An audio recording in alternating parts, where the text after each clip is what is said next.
Traveler?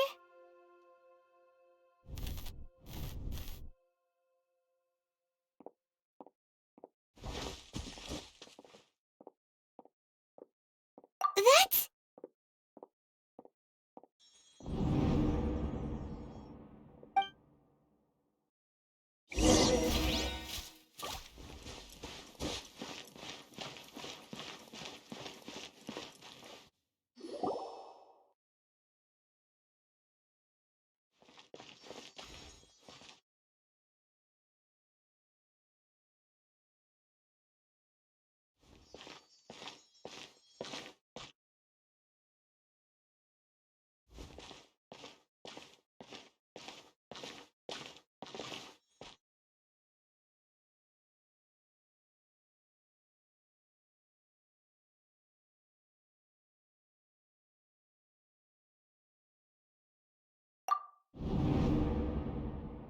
Look!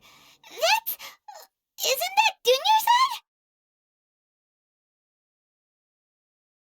What's happening here? Why are there two Dunyarzads? You already know that this isn't your first Sub-Zero's festival, don't you? I'm sure you already know how to use this. A knowledge capsule? Where did you get it? What's inside? You should use it too, Paimon. You know Paimon? Well, this seems kinda sketchy, but Paimon feels like this is what we should do.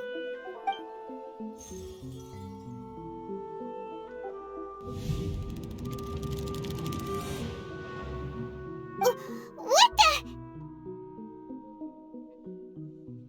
This is our 20th time at the Sub-Zero's festival?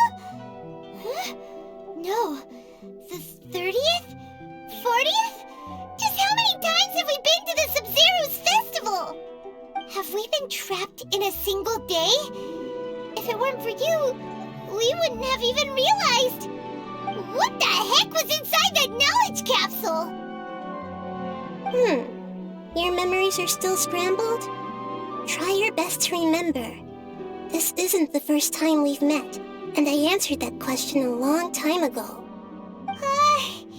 Let Paimon think. Oh, it's coming back. Meeting you was the real catalyst for restoring our memories, and the knowledge capsule was just your means of showing our minds the way. What about everyone else? Why are you only helping the two of us? Your sense of deja vu is stronger than everyone else's, yes?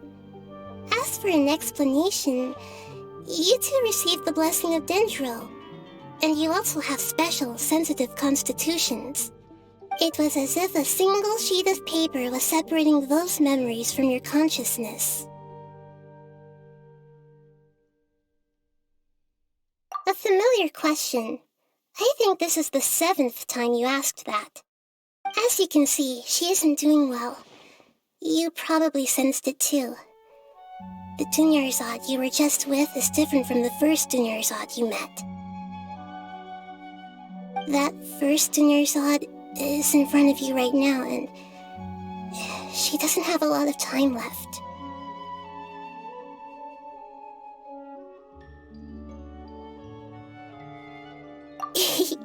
Looks like you're almost done sorting out your brain. Oh yeah, I'm Nahida. Good, you passed the test. What's happening? You can awaken our memories, and you seem like you know what's going on. Oh, wait, please don't tell Paimon even you don't know. Everything in this world runs in a loop. This cycle is called the samsara. You, me, and everyone else are all stuck inside the one-day samsara. As for the truth, that's on you to find out. If you were told the truth instead of discovering it yourselves, it would literally blow your minds. I don't know how you'd be after that. I can only give you surface-level help, like bits of information and subtle hints. For the rest of the time, I'll be doing all I can to slow down Dunyarzad's illness. She looks like she isn't doing well at all. Her illness gets worse after each Sub-Zero's festival. If we can break out of the samsara, I might be able to save her. But as things are right now, she's just a small bird in the sky that's about to lose its last feathers. All I can do is raise a gale to delay her fall. You sure love to use weird analogies. Analogies are wonderful tools. They let you use existing knowledge to understand unfamiliar things. Okay, so, with what you know so far, what do you think the truth is?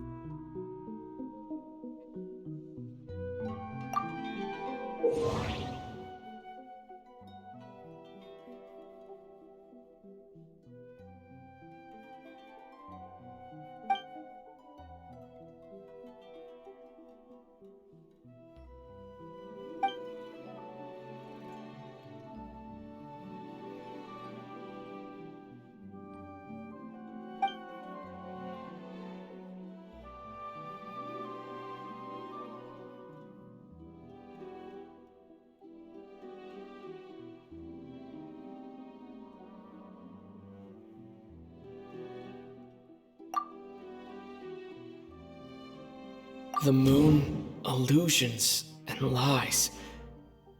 What did they all mean?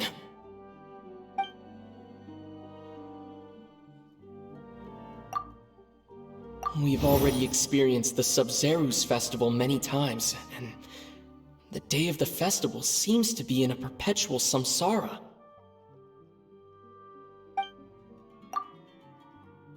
The Grand Sage said, "Go celebrate the birth of that god to your heart's content." Did he mean something more?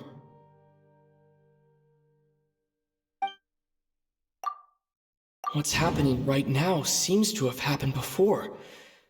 This feeling has been getting stronger and stronger.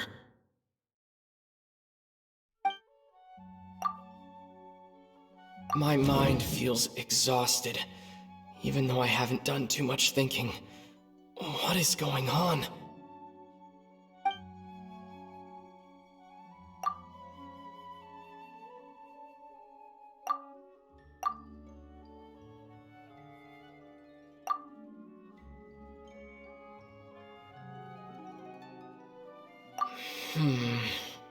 I can't...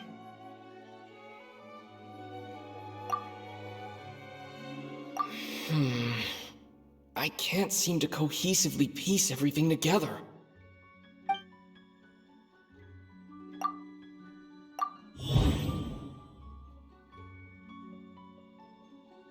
That should be it. The flow of time is endlessly cycling within one single day.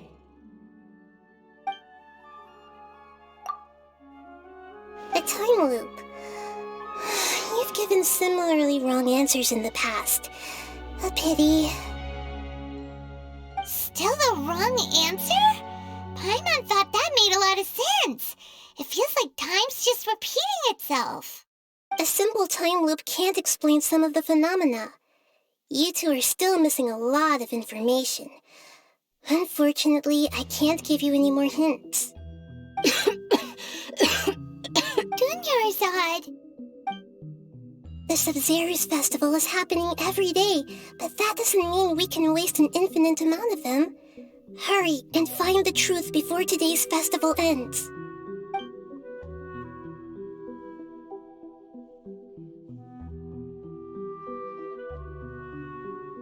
Let's think about our current situation. To save Dunyarzad, we have to escape the samsara of the Sub-Zero's festival. And to do that, we need to figure out what's happening. The truth. Nahida rejected the idea of a time loop, so we must have missed something, right? Paimon's memories say that we've already done this many times, but let's go talk to people again. It's more productive than sitting here and scratching our heads. Why don't we start with those stall owners? course.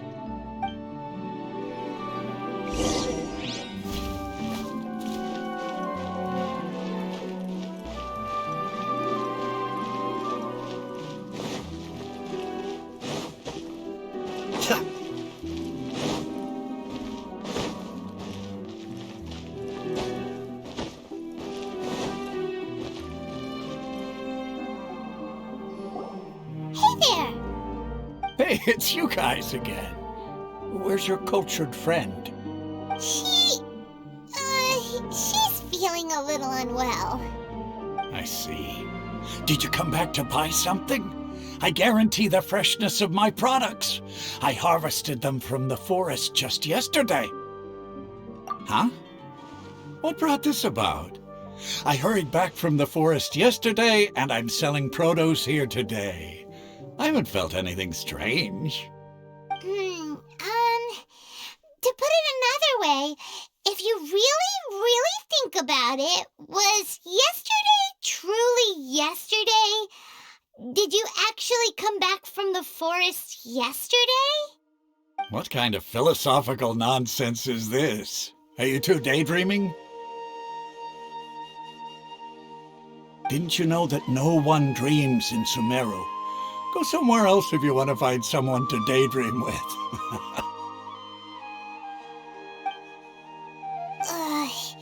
He actually has a point. Is this a dream? Is everyone dreaming? True. It's so weird that people here don't dream. Why is that? Anyway, if this all really were just a dream, we would have woken up a long time ago. Let's keep asking around.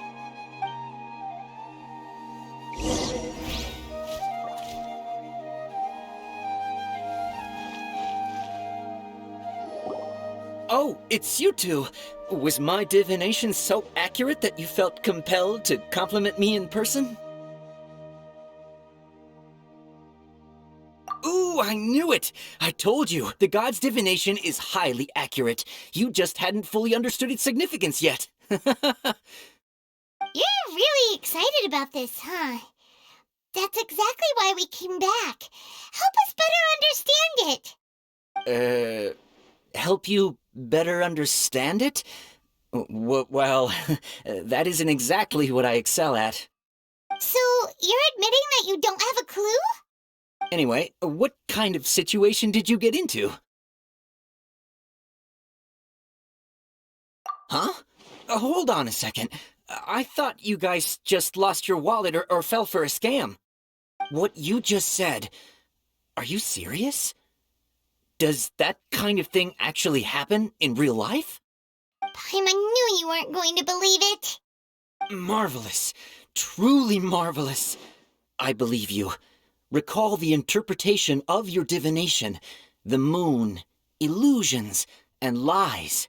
It really felt like an omen. When you say it like that, the divination does sound like it's related to what's going on. Can you read any more into it? I believe that the Archon's revelations are never more than vague hints.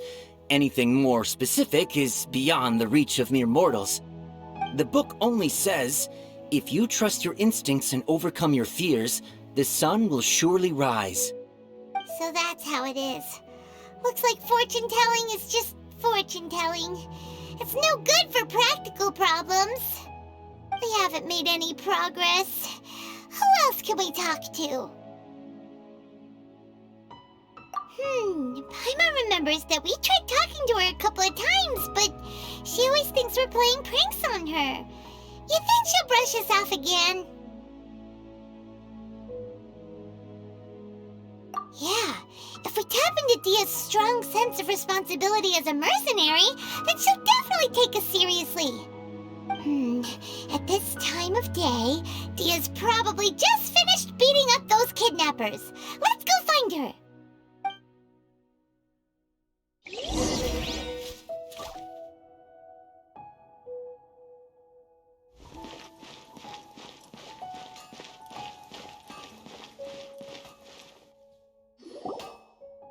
I'm fine, my lady. It's just a scratch. Perfect timing. Both of you are here? Paimon, Traveler, you came at just the right time. Listen, there was a dangerous Huh? You saw? Then why didn't you jump in earlier? If someone was protecting Miss Dunyarzad, I could've went all out. Anyway, can you do something for me? You want the Traveler to take Dunyarzad somewhere to rest up while you check to see if there's still any kidnappers around. Did Paimon get that right? How did you know what I was going to say? We need to say something convincing.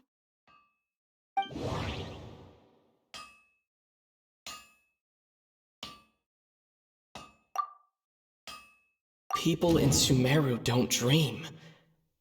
What a strange phenomenon. Dia sold her greatsword to raise additional funds, and then she was injured because she wasn't used to her new weapon.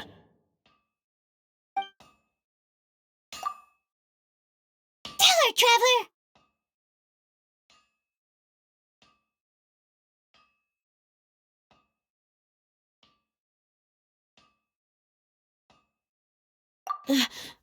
I didn't tell anyone about that. Including Miss Dunyarzad. You couldn't have known. And just now, you literally took the words right out of my mouth. What's going on? All right, so this is the situation. It's kinda hard to believe what you just told me. First, let me make something clear. Most of us desert dwellers might not be the scholarly type, but we do have basic common sense. She's quieter than usual, uninterested in anything, and really gloomy. Yeah, she isn't the same as before, but her parents said that this is how she was like at first. Huh? At first? I don't quite understand what you're all talking about. I'll go rest on the bench over there. My lady, are you angry? All right, I'll give you the benefit of the doubt since you knew about my greatsword. Let's make this a quick trip. Miss Dunyarzad isn't completely safe here.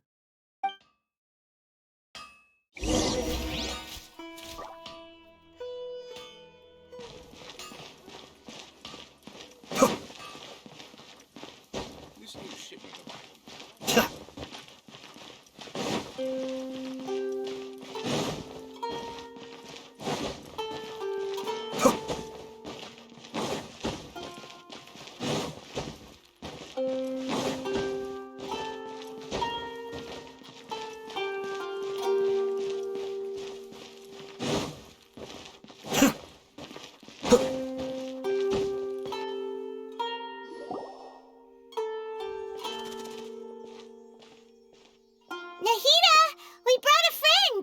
Are you busy? I thought I told you that it won't help to bring anyone here. We just wanted her to see the real Dunyarzad's condition. The real Dunyarzad? Where and who are you talking to? Huh? I told you that you two are special. Other people can't see me or Miss Dunyarzad here.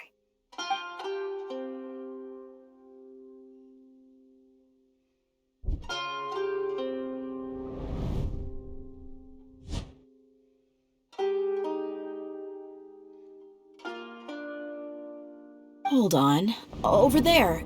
Is that? Wow, how perceptive. Does she have invisible antennae? Miss Dunyarzad, she's lying down here, isn't she? How's she doing? Her condition's really bad, and she's basically in a coma. How did you know she was here? I can sense her aura. There are also lingering feelings of something like regret or disappointment. What happened? Do you believe us now? The Sub-Zero's festival has been repeating itself.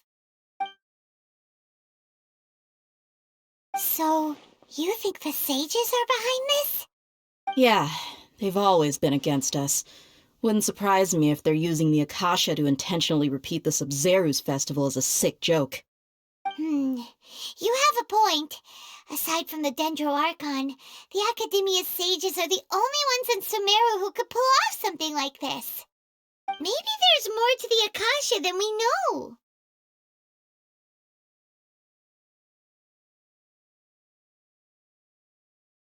Right! Didn't you awaken our memories using something that looked like a knowledge capsule? That means you must know something about the Akasha! The Akasha relies on the power of a gnosis to operate, as it is the manifestation of the God of Wisdom's power. It compiles the wisdom of the entire populace, and it grants knowledge to the people. A gnosis could do that? No wonder the Akasha is so magical. It's being powered by the gnosis of Sumeru's Archon. So, this Nahida you mentioned, what did she say? She said, and Paimon quotes, "The Akasha relies on the power of a gnosis to operate, as it is the manifestation of the God of Wisdom's power. It compiles the wisdom of the entire populace and it grants knowledge to the people." Compiles the wisdom of the entire populace and grants knowledge to the people. Wait.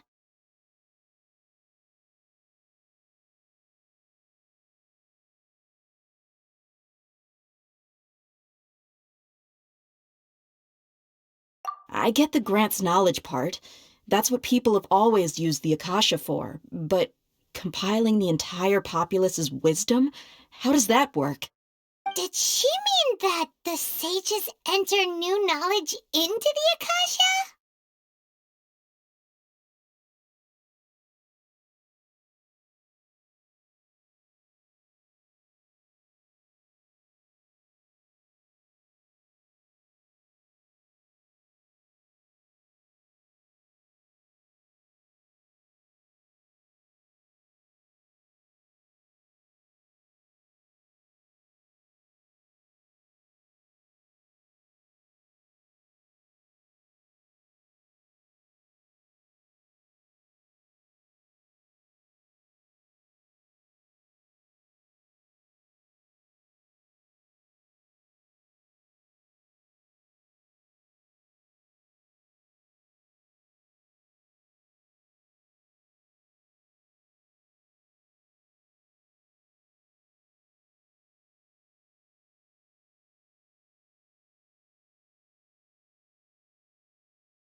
Oh, yeah, that sounds about right. What do you think?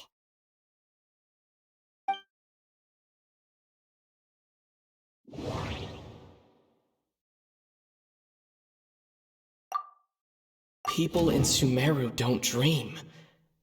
What a strange phenomenon.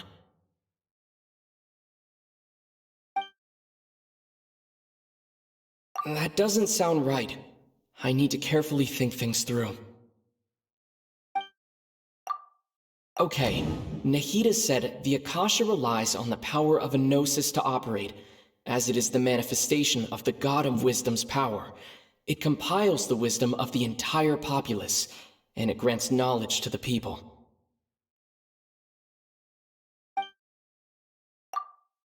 My mind feels exhausted, even though I haven't done too much thinking. What is going on?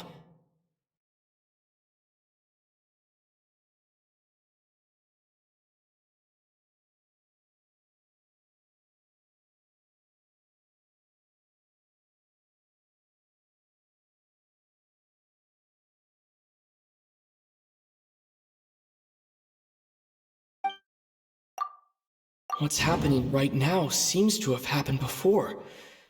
This feeling has been getting stronger and stronger.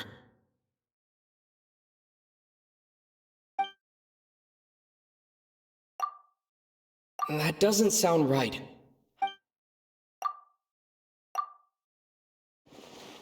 You mean the Akasha is causing our mental fatigue? Huh. Now that I think about it, my head's been feeling unusually heavy. When the desert dwellers set off on their quest for knowledge, a sage once said, knowledge always comes at a price. Compiling the entire country's knowledge. You think the Akasha pulled a 180 and is extracting information from us? Who knows? The Akasha can put knowledge into our heads, so who's to say that it can't also poke around in there? We don't know any specifics.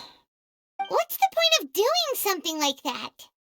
Just think about it. If you could combine the knowledge of every single person in Sumeru, then you can basically turn Sumeru City into a single massive brain. This hive mind could make breakthroughs in problems that even the smartest geniuses can't crack. An excellent deduction. And the analogy comparing Sumeru City to a massive brain? I love it. In that case, we should take off our Akasha terminals right away. Maybe that'll solve this problem. Yeah, I was only wearing this for show in the first place. Didn't expect the sages to cook up such a conspiracy. Mark my words, when this is over, I'm getting evidence and exposing this whole thing to the public. How does everyone feel? Huh? What is it?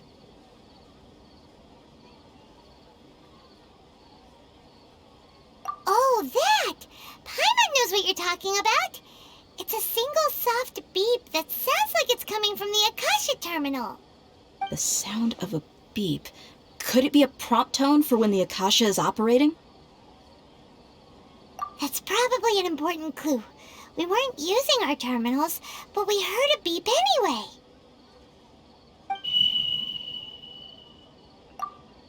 Traveler, did you hear that? I heard it too. Our ears aren't messing with us. There was definitely a beep, but it sounded like it was coming from inside my head. We took off our Akasha terminals.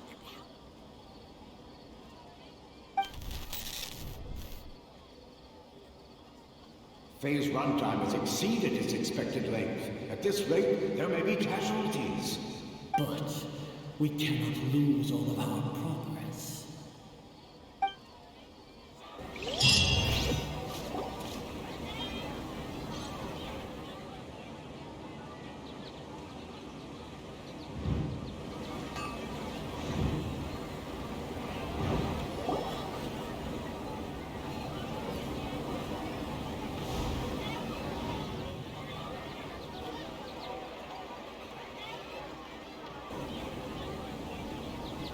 Paimon remembers everything! Good. You adapted quickly this time. We definitely took off our Akasha terminals last night, but we still heard that beep. Why is that?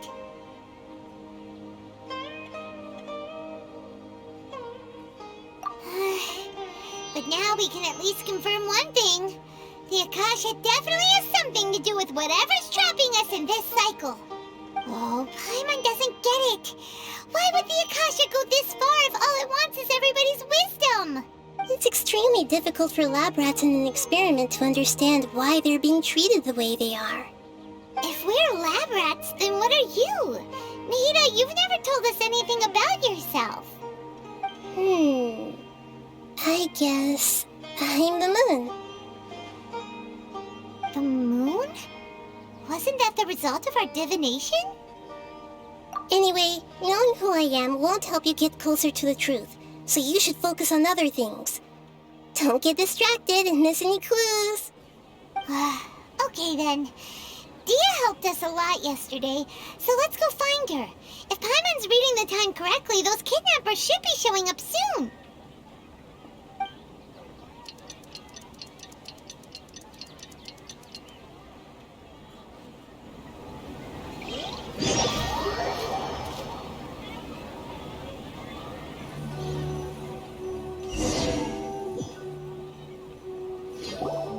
Ah, there you are. I've already taken care of those kidnappers. My lady, did you get hurt? Dia? What's wrong? Why are you both gawking at me like that? You didn't get hurt this time. Huh? What do you mean this time? Why are you so surprised that I managed to get out unscathed? Those kids were amateurs.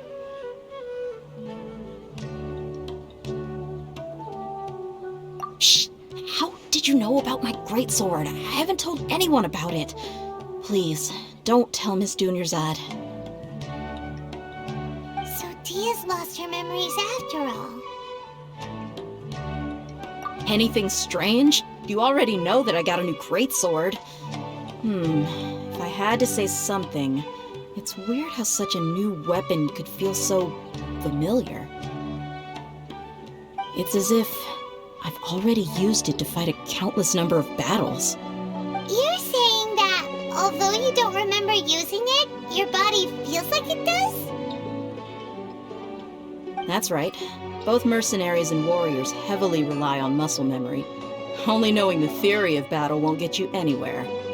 Traveler, what do you think?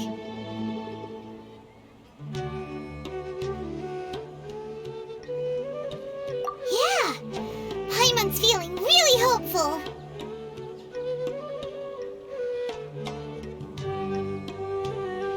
Oh, you're right!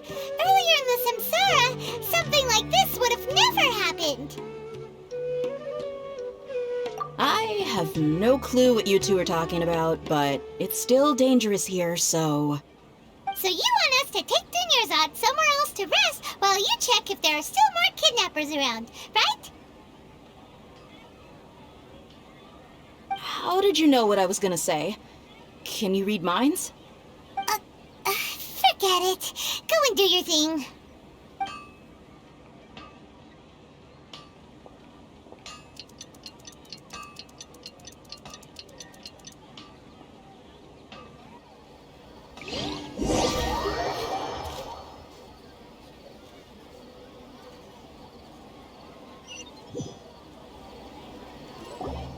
Whew, it's finally nighttime. Aside from Dia not getting injured, everything seems to have stayed the same. Listen, Nahida, we found out that Dia got out just fine today, even though she got injured every other time she fought the kidnappers. Do you think the Samsara has been broken? Have we saved Dunyarzad? Really? Good job on all that progress. Get some good sleep tonight. Hey, what kind of an answer is that? Tomorrow will come. Everyone assumes this is common knowledge, but the only way you can know that for sure is if you experience tomorrow. How many todays has it been? Is it possible that today will be followed by yesterday? Does tomorrow truly exist as anything beyond a made-up concept? It's even possible that this entire world is a lie, and the history of the whole world has just been one endless Sub-Zero's festival. Okay, no more. Paimon's brain is already shut down. That's why it makes no sense to waste your energy thinking about things you will learn tomorrow. Get some good rest. You know, use the bathroom and flush your anxiety dookie away. Huh? Hold on, what did you just say? Did Paimon hear you correctly? Huh? People always say they feel a sense of relief after they take a duk-duk. That's why I suggested you could try that. Is that so strange? It's so strange and so against common sense that Paimon's at a loss for words. You were sounding kind of smart just a minute ago.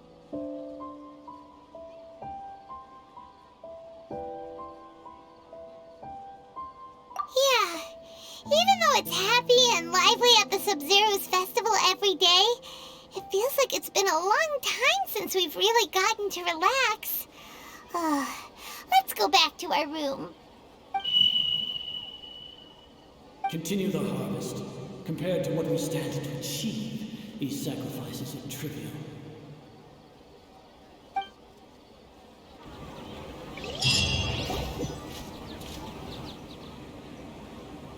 We're still in the same day.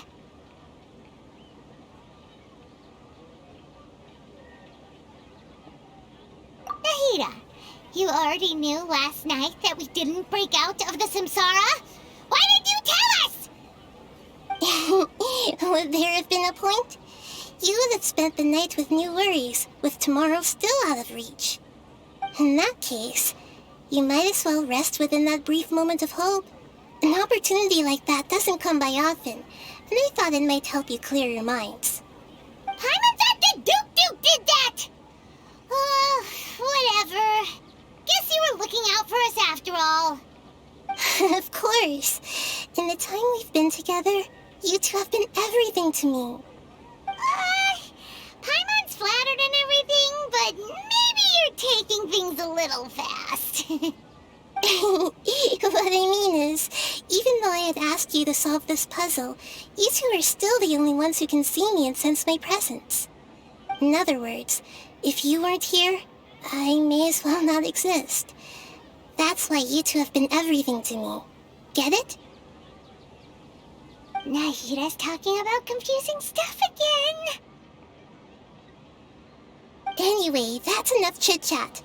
So, Traveler, did the new clues yesterday help you gain a new understanding of the situation? Huh? Why are you scrapping your previous theory? Oh, yeah! You're right! Gosh, how did we not notice that? In a simple time loop, people's physical condition should also reset. So, what's your new hypothesis?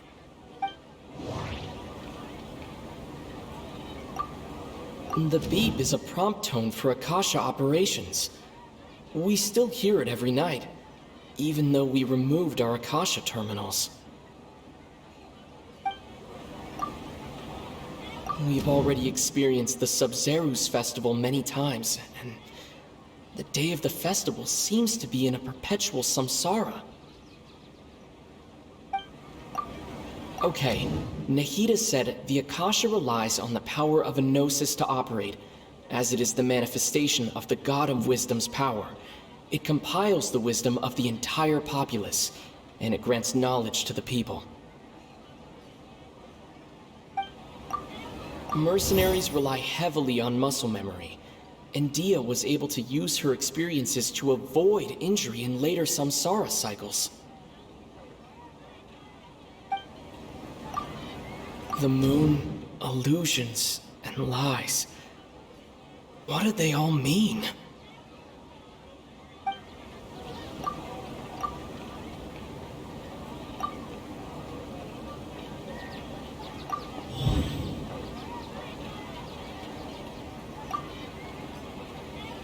If all our memories of a day are erased at the end of that day, then we would unwittingly relive the same day again and again.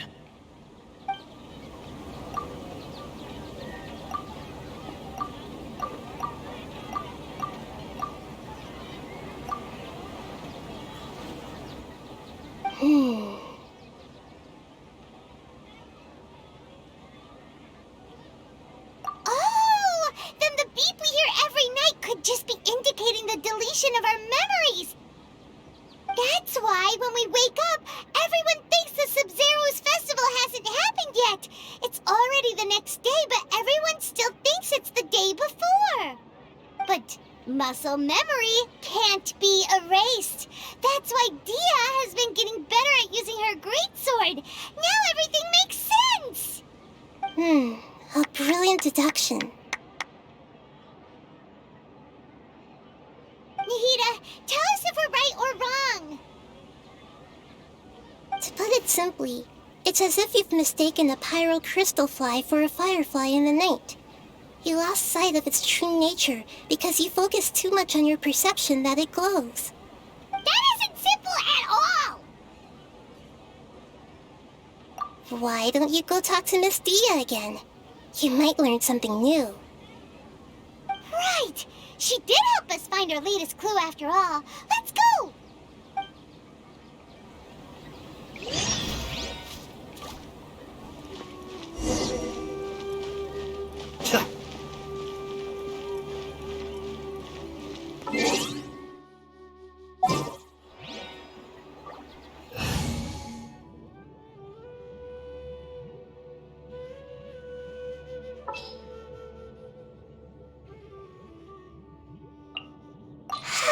I'm so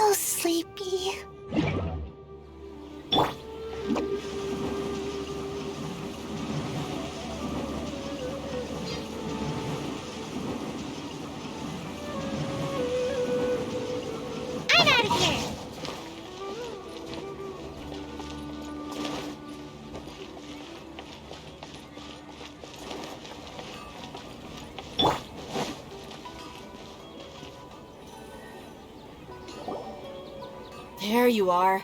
Really took me a while to find you. As expected, Dia, Get hurt? Why would I? well, you're still getting used. Truth be told, I also think it's pretty strange. It just suddenly felt so familiar in my hands and... wait a second! How did you know I got a new greatsword to begin with? I didn't tell anyone about it.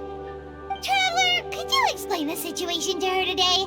Paimon's gotten a little sick of doing it.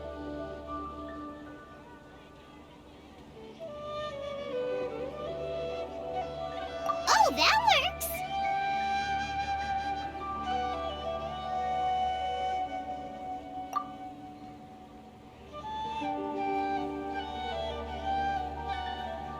What happened to you guys while I was gone? Did you get brainwashed by some cult?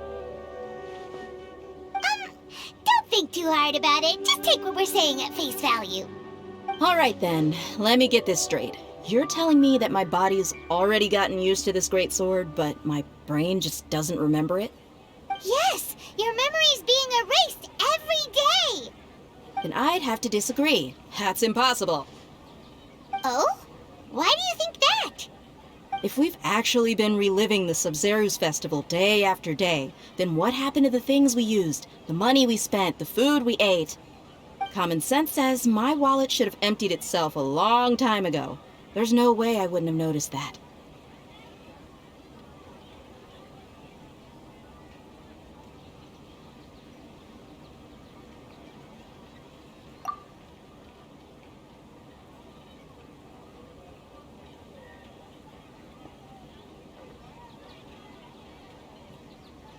Right!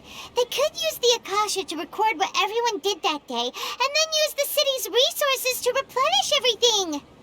It's not very likely, but it's also not impossible. No, it is impossible. I've got proof. You have proof? Where? You two are surprisingly serious about this nonsensical discussion. Fine, I'll play along for a little longer. Come with me, Miss Dunyarzad. Please come along as well.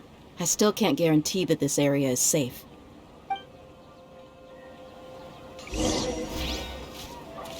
Paimon can't believe it's Dia who wants to show us something this time.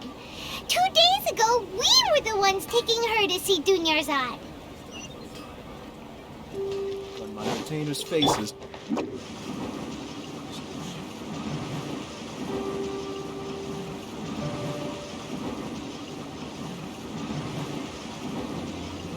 And away I go!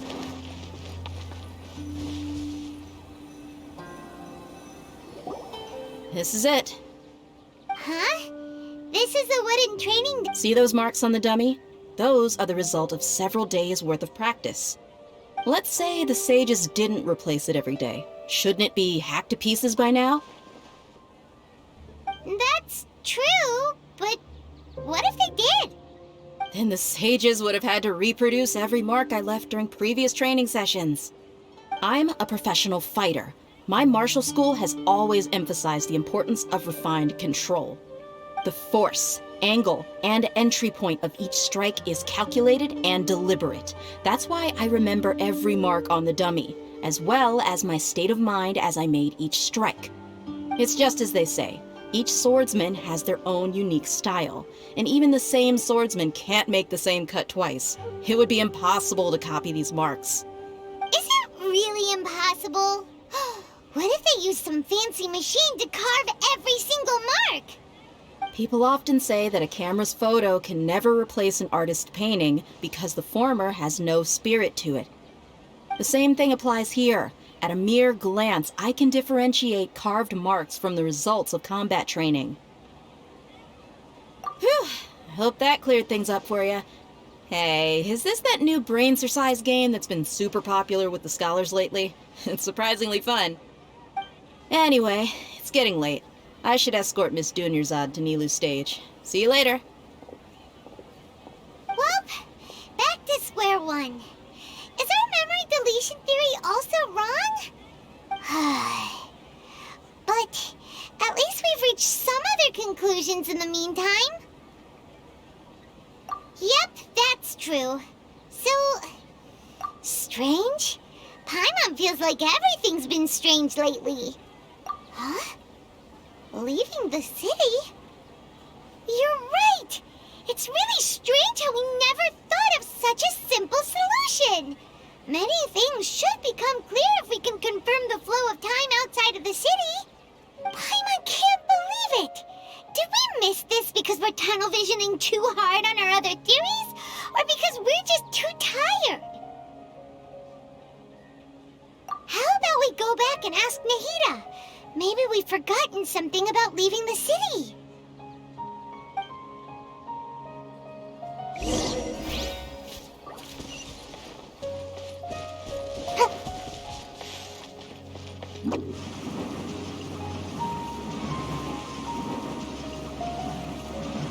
I'm out of here!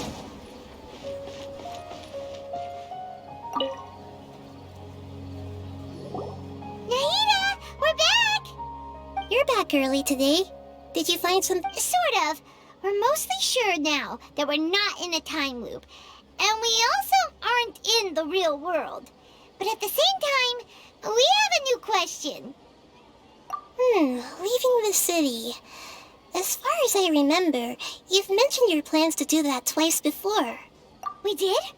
But we don't remember anything. What happened after we talked about those plans? What did we say when we got back? Let me think. I don't think you ever actually told me what the outcome was. Oh, it's probably more accurate to say that both times you never came back the whole night. But you two sometimes stay out the entire night anyway, so at the time, I didn't think too much about it. It is true that sometimes we lose track of time during our investigations. Before we know it, it'll already be the next day. But still, neither of us remember anything about leaving town. Really? That's kind of strange. In theory, I should have already awakened all your memories. Yep, something here's definitely fishy. Let's get to the bottom of this tomorrow.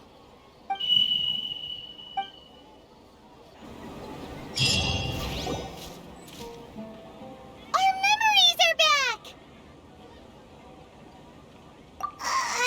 About that, well, where should Paimon begin? Traveler, aside from your memories that were just restored, I have another message for you. Listen to it and you'll understand. Can't go back. There are countless spaces here. Our Sub-Zeru's festival in Sumeru City is just one of them. Traveler, you should be missing 2 days worth of memories. Paimon will fill you in. It's time to carry out our plan from yesterday. Okay, let's go!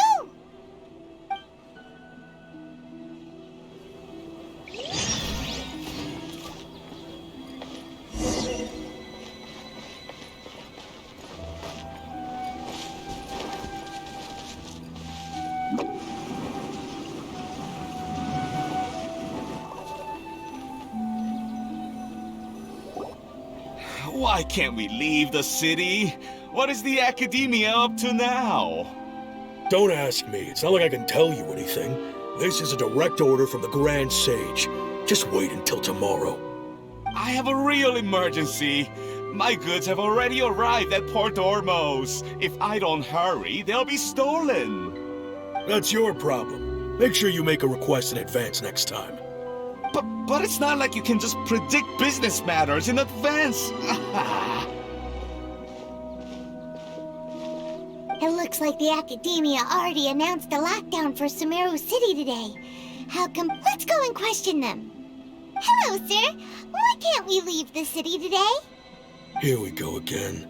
Don't ask me. I don't know either. We just received an order that no one is allowed to enter or exit Sumeru today. They didn't tell us anything else. Angering me won't get you anywhere. If I had that kind of insider info, I would have left this stupid post long ago. It looks like he really doesn't know. If we can't get anything out of him, let's take matters into our own hands. Why don't we climb over the walls? Those guards can't be everywhere at once. This is a good spot, and the guard hasn't noticed us at all. Let's hurry! Huh? Why? Are you going to leave Paimon behind? But what if things get really weird out there and you get into some trouble? Then Paimon won't be able to help you. Oh, Paimon knows that Paimon can't do much, but we've always been... Okay. Paimon will wait for you. Promise Paimon that you'll come back as soon as possible. Just a quick look.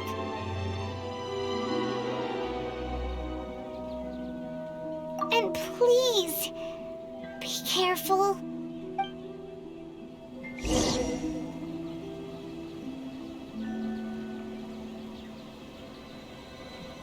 Memories! Traveler!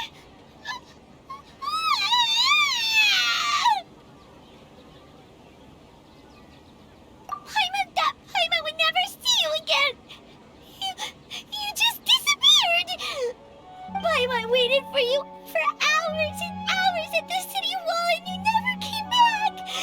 You promised Paimon that you were only taking a quick look! Paimon, calm down. He's here now. I don't think he understood what you were saying. Paimon doesn't care! Paimon wanted to go look for you, but you also said that Paimon should stay! Paimon was so worried and so scared the entire day!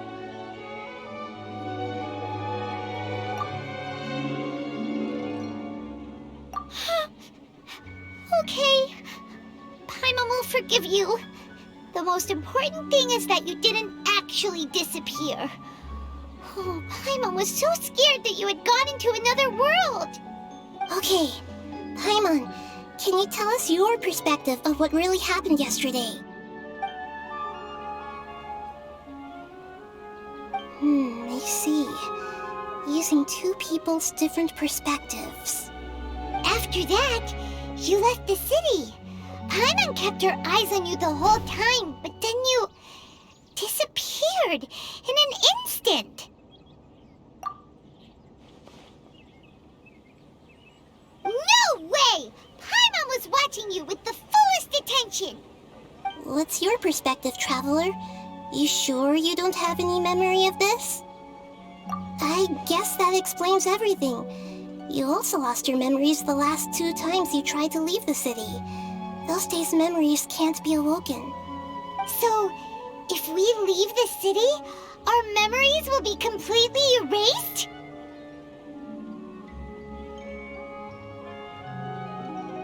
It really sounds like something big outside of the city is being hidden on purpose.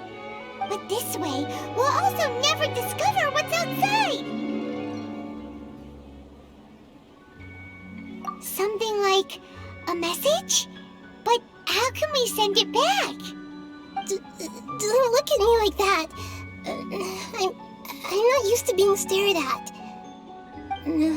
Well... Okay. You want something that can pass on messages, right? Give me some time and take care of Dunyarzad for me.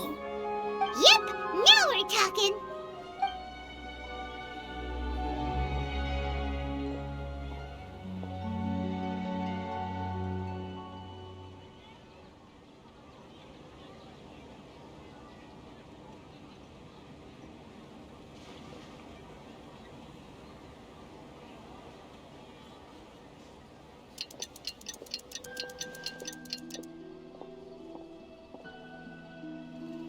I'm done. Here you go. What? Isn't this just an Akasha terminal? I made some little changes.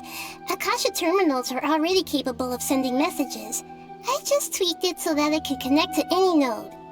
To make something like this? Nahida, you really know the Akasha like the back of your hand. Anyway, we can use this now to record a message, right? Yep. I'll help you save the messages.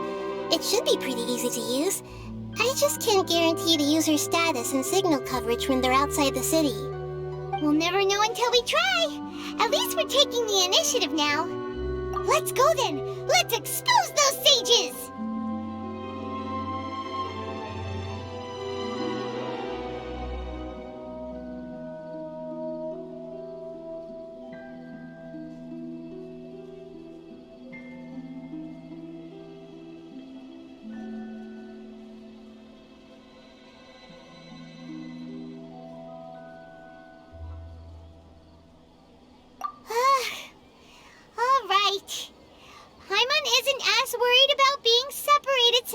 happened once yesterday, but Paimon still isn't happy about it.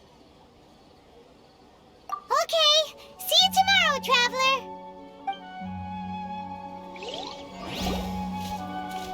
That covers everything that's happened so far.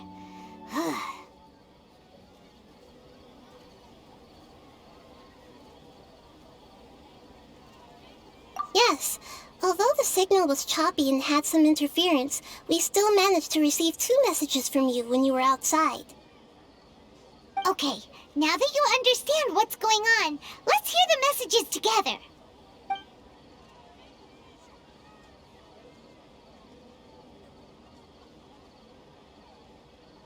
Can't go back.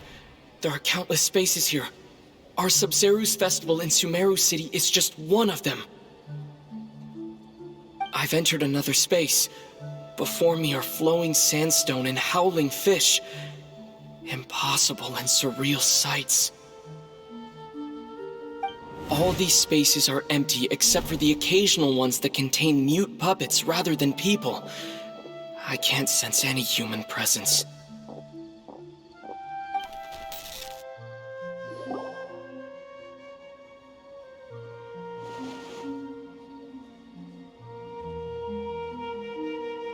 That's one heck of an info dump. It sounds like you left the Sumeru City space when you set foot outside of the walls. But everything looked completely normal when Paimon was looking out from the inside. That's unbelievable. And if we take your word for it, the other spaces all had very weird contents. There's another part here. We only received it last night. These spaces have been disappearing one after the other, absorbed by something like a sun in the sky. And now, even the final space has also disappeared. Behind me, a lot of spaces just appeared again from thin air. I get it now! Those spaces are actually...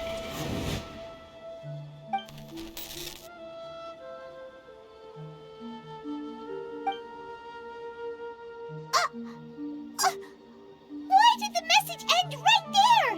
What did the Traveler want to say? What are those spaces? Probably because yesterday just happened to end at that moment. Oh, right. Paimon did hear a beep from the Akasha. Did it come from here or from the message? The message. It should have come from the Traveler's Akasha terminal. After the beep, Traveler said even the final space has also disappeared. Traveler, what do you think that final space could have been?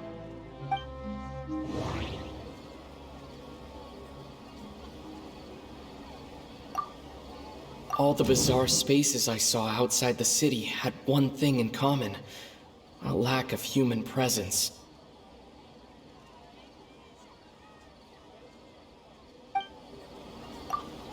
My impression is that each day in this samsara only ends at the sound of that beep from the Akasha.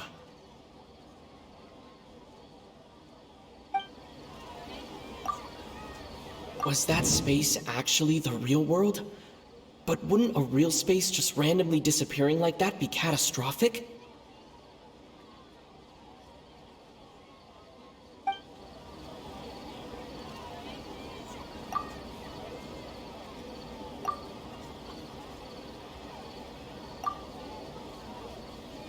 Oh, so that's what it is!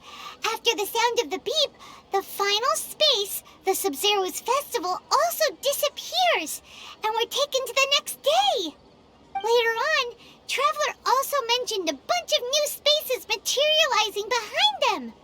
Do lots of new spaces appear every day? Paimon's head is spinning. Just what are these spaces anyhow? Well, consider this. For all the horrors of the Archon War, at its heart, it was just a game where a bunch of gods fought over 7 seats. So no matter how strange or spooky things may look on the surface, maybe all they point to in the end is a small and simple secret. Wow, the Archon War, huh? That's an analogy and a half.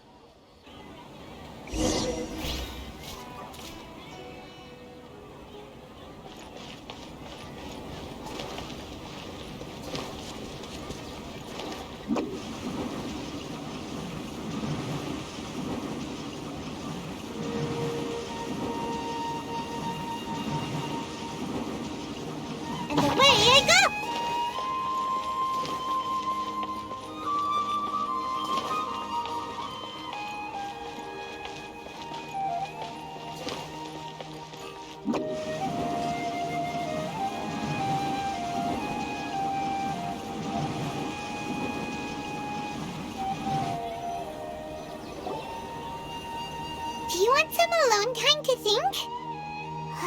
Alright then, Paimon won't disturb you.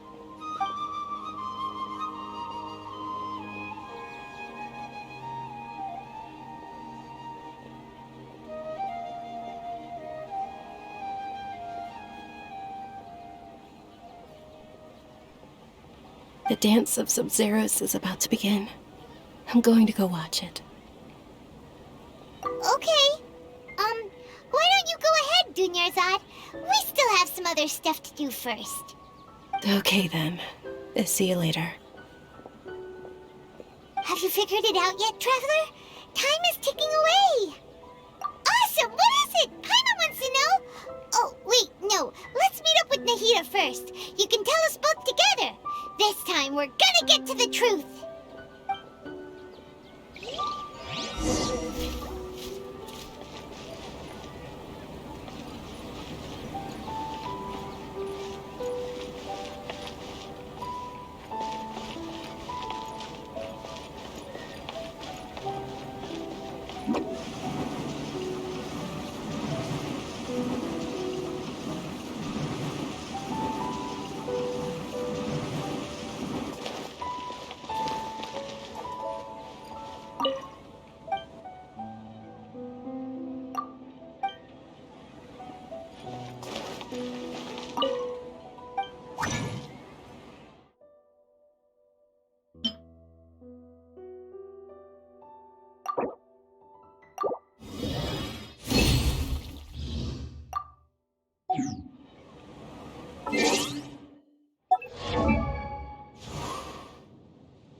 Can't catch me!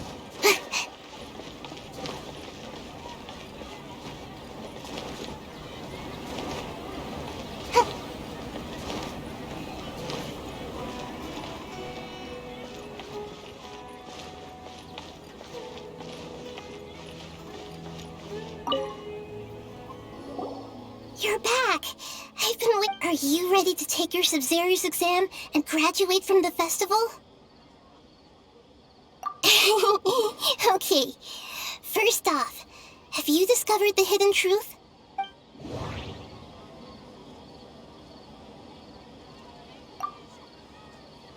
All the bizarre spaces I saw outside the city had one thing in common: a lack of human presence.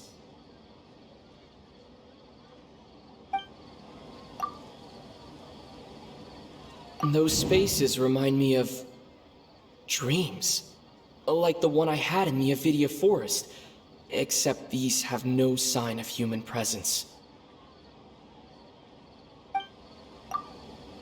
The moon, illusions, and lies. What do they all mean?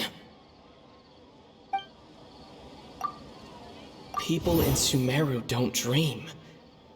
What a strange phenomenon.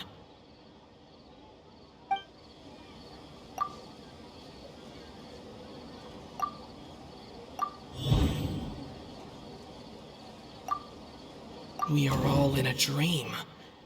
It isn't that the people of Sumeru don't dream, rather the Akasha is taking their dreams from them. People in Sumeru think they don't dream, but the truth is the Akasha steals their dreams without them knowing it.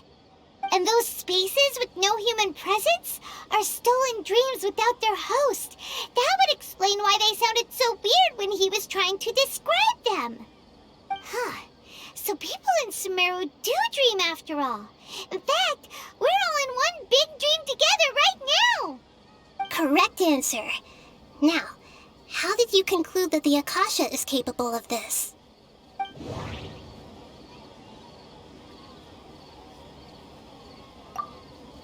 The Akasha relies on the power of a gnosis to operate. It is the manifestation of the God of Wisdom's power. It compiles the wisdom of the entire populace. And it grants knowledge to the people.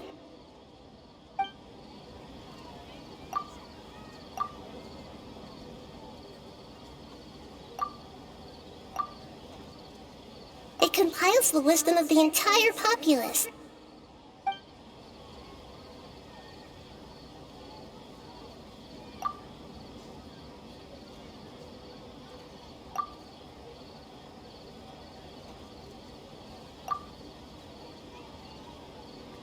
That doesn't sound right. I need to carefully think things. Oh, okay. Those dream-controlling creatures in the forest also get their power from the Dendro Archon, right? That would explain why the Akasha has the ability to control people's dreams, too. But is stealing everyone's dreams really how the Akasha compiles their wisdom? Isn't there anything more to it than that?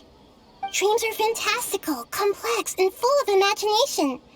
People's brains are the most active when they're dreaming. In other words, dreams are rich bundles of human wisdom. So, in other words, the complete opposite of how Hypatia understood it. Paimon remembers her saying that the sages think dreams are foolish delusions, and the fact that no one dreams is a blessing from Greater Lord Rukkhadevata. So it was all a dirty trick? The real story is that the sages from the academia are using the Akasha to steal people's dreams for their own use, huh?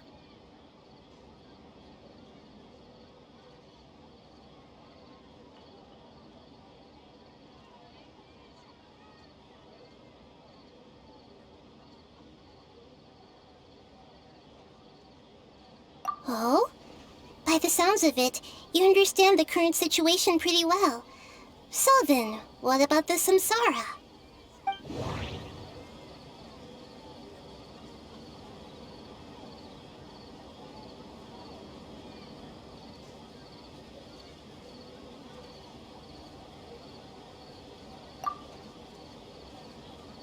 The Grand Sage said, "Go celebrate the birth of that god to your heart's content."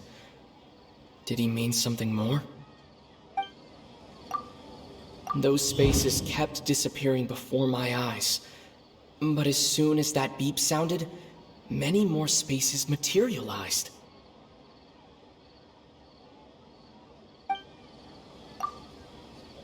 The beep is a prompt tone for Akasha operations.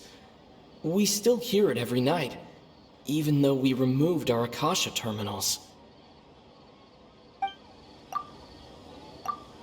Those dreamscapes kept vanishing, but as soon as that beep sounded, more new spaces appeared.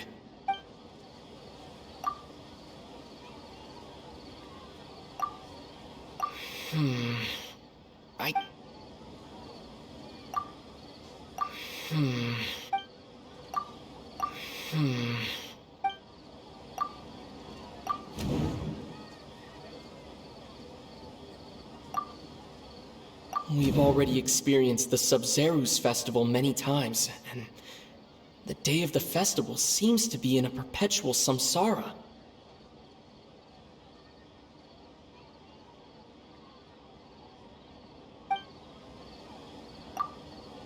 My mind feels exhausted, even though I haven't done too much thinking. What is going on? Correct. The Akasha is keeping each person's brain in a constant dream state, but also separating their consciousness from their own dream. Their disembodied consciousness is placed inside the collective dream of the Sub-Zerus festival along with everyone else's, while their now vacant dreams are harvested by the Akasha. No one is any the wiser as another day passes in the dream, and so begins another samsara cycle. People wake up to yet another dream about the Sub-Zero's festival. The dreams that belong to them are once again harvested by the Akasha, and so it continues. So, this is like a dream factory, and the Akasha is a dream harvesting machine. Did Paimon get that analogy right? Very good, Paimon. Using analogies well is an excellent habit to get into. Okay, so that beep we keep hearing is actually from our real-life Akasha terminals. Taking off our terminals in this dream doesn't do anything. All right, last question. Who am I?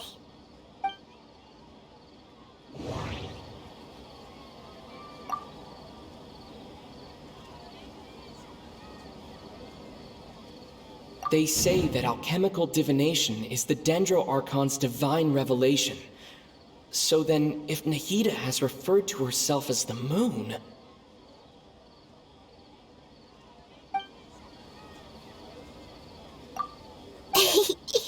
So you noticed. I thought that one would be the hardest question. That's why I put it last. That wasn't hard at all. Even Paimon guessed that. Everything about you is different. We just didn't want to expose you is all. Now that you mention it, Nahida, you've been hinting to us since the very beginning. It's funny. Thinking back to when we were asking all over the place for info about Lesser Lord Kusanali, Paimon didn't expect to meet you like this. Yes, those can wait until we're back in real life. On the other hand, I'd be happy to answer any more questions you have about here and now.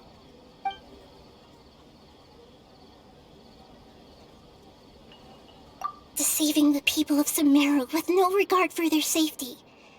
No matter what they're trying to do, this is unforgivable. After we end the Sub-Zero's festival, Samsara, we have to look into them. How can the sages of the Academia do this behind their Archon's back? This is ridiculous! In the end, I'm just the moon. The real sun is long gone. A sun and a moon? Nahida's talking in riddles again. Oh, we're out of time today. I'll tell you how to break free of the samsara tomorrow. See you then.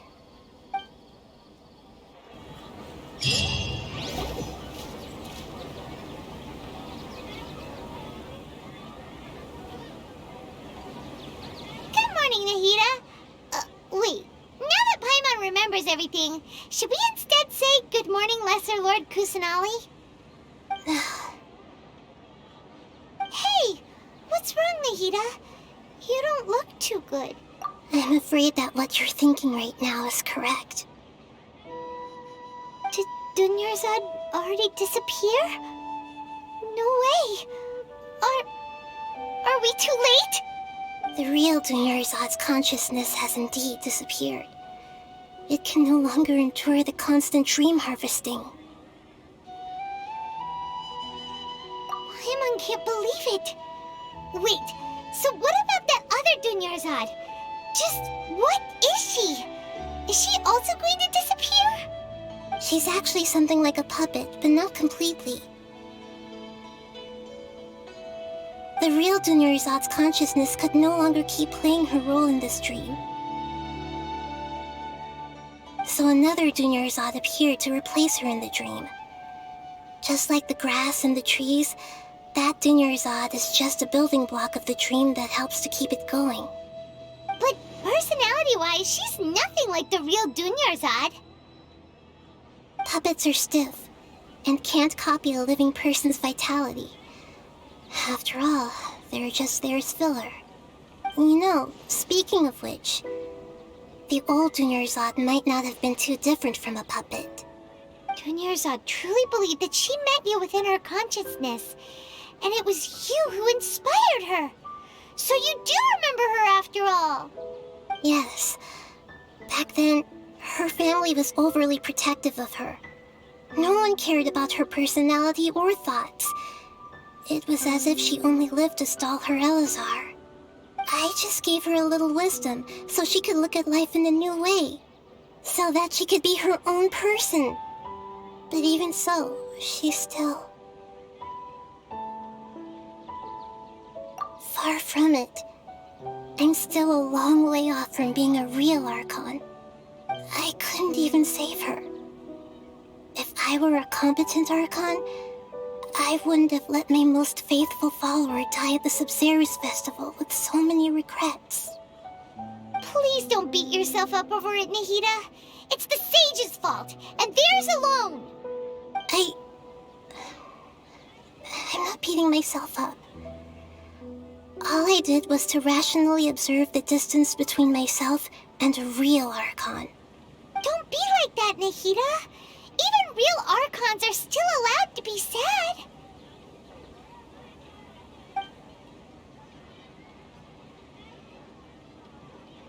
To prevent more tragedies like this, we must end the samsara as soon as possible. Great, but how do we do that? Although the Sub-Zerus Festival dream is under the Akasha's control, only humans can dream. Even the Akasha is unable to create them. That means this dream belongs to a host who created it.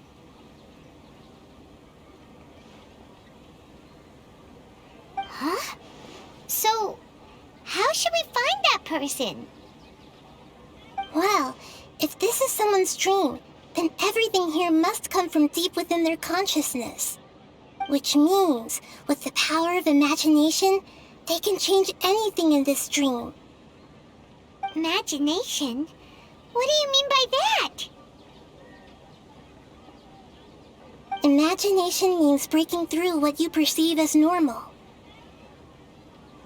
Like when the server at a tavern brings a plate to you, you'd naturally assume that food is on it. However, if you're the dream's host and you become aware that you're dreaming, when you imagine gold and more on the plate, the dream will respond in kind, and the server really will bring you gold and mora. But right now, our host is unaware that this is a dream. No matter how many times they're served, it will always be food. Find some way to make that person realize that they're dreaming. Usually, once that happens, the person will wake up and the dream samsara will be broken. How are we going to find them, though? If it could be anyone, it'd be like looking for a needle in a haystack. And even if we did find them, how are we supposed to make them realize they're dreaming? After all, like you said, don't wake a sleepwalker. It's extremely difficult, yes. But the only ones who can do it are you two.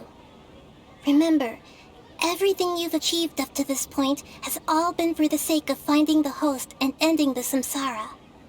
As for me, during this time, I'll be out of town. Out of town? Are you going to that place full of dreams where the Traveler went? Yes. I want to try something. There must still be a small wisp of possibility. Hurry and go.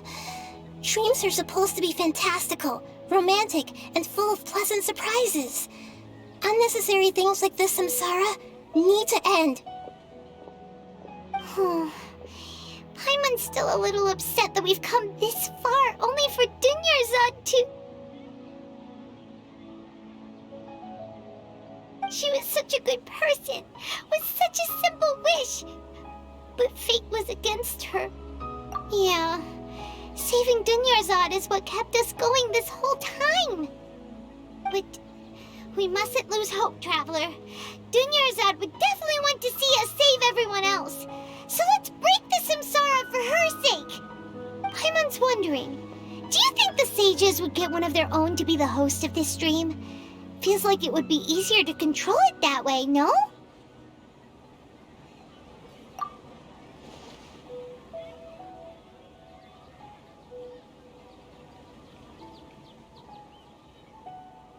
Huh.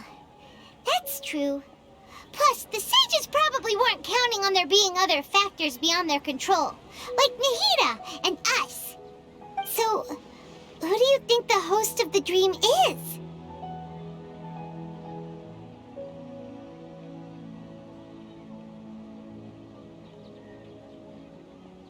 Oh, that would make sense! Ferris, the Knight of Flowers, is a symbol of the whole Sub-Zero's festival, right? Pretty core character. Let's go ask him some questions, shall we?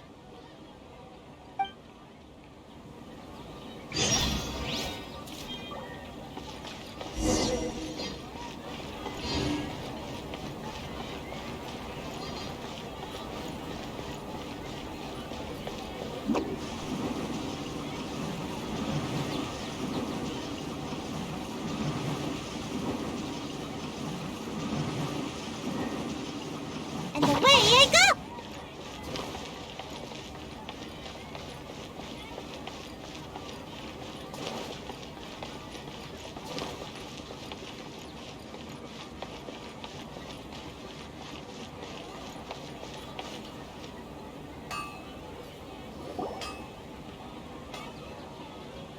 You're back. You left in a hurry last time. Is everything okay? Everything's fine, just, it's a little hard to explain. Would you mind taking part in a little experiment with us? An experiment?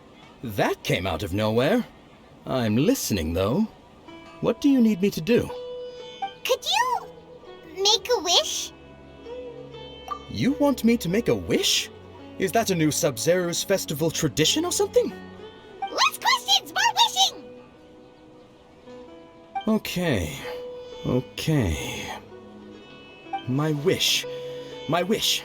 Okay. I'm a little nervous saying this out loud, but I want Miss Dunyarzad to be happy. Oh. I noticed earlier that she looked a bit down, and she wasn't really talking to anyone. She just doesn't seem like herself. She's always so gentle and kind, and all the kids love her. I've also wondered if the reason she asked me to be Ferris Knight of Flowers is because I'm special to her, or something. So, you have a crush on Dunyarzad? Oh, is it that obvious? After what I just said, I guess it is. When she placed the hat of the Knight of Flowers onto my head, she said to me, I want everyone to have a happy Sub-Zero's festival. What she didn't realize was that I'm not that interested in how everyone else feels. In that moment, I just wanted to be her Knight of Flowers for the rest of my life. 50 years, 100 years, I'll serve her till the end of time.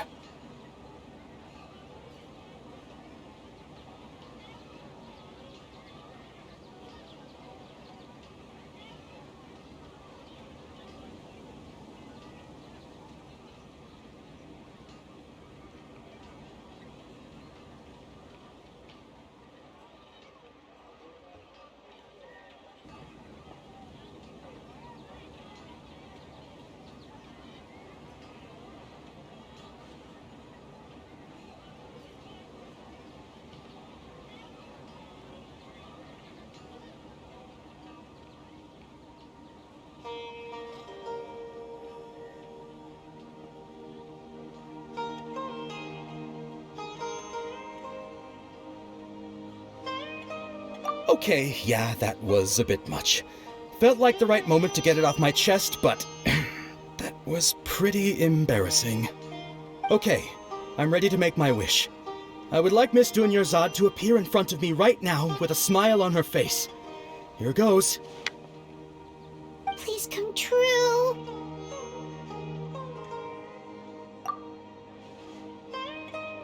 I'm gonna open my eyes. Oh, you're... What? Faki? Sorry, but only one portion of Yelda candies per person. Back home you go.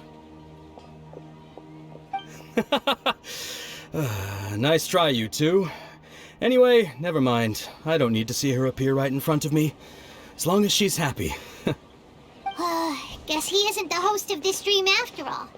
Should have expected it wouldn't be this easy.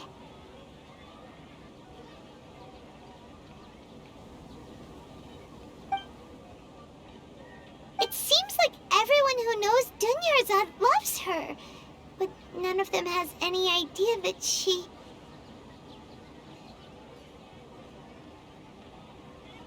My lady, step back. That sounds like Dia! Oh, right. This is when Dunyarzad bumps into the kidnappers. Huh? But Dia can handle them. Hey, Traveler!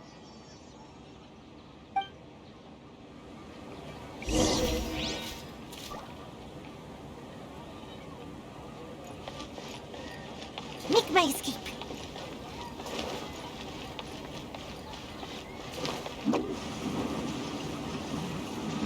I'm out of here.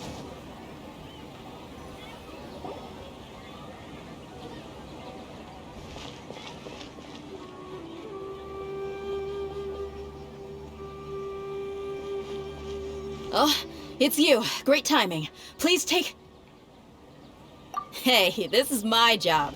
The Homiyanis pay me, not you. You... fine, all right. Knock yourself out. Why are you so worked up anyway? It's not like I don't trust your fighting skills. Anyway, watch yourself.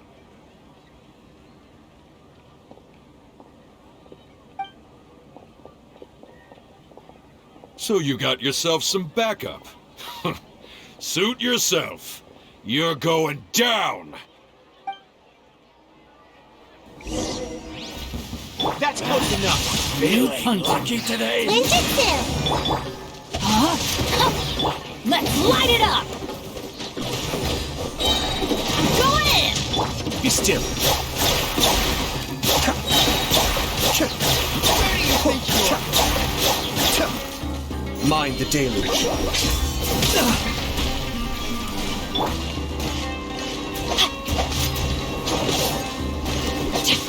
No, my sword! You want this one? Let me weave you a verse.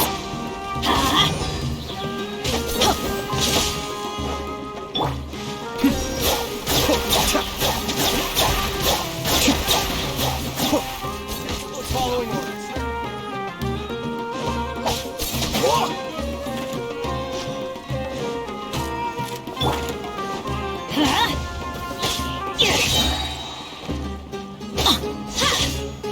Everybody stand back! Be still. Step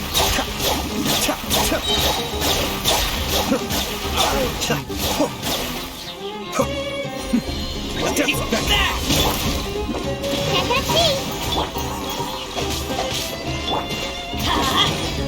Cascade.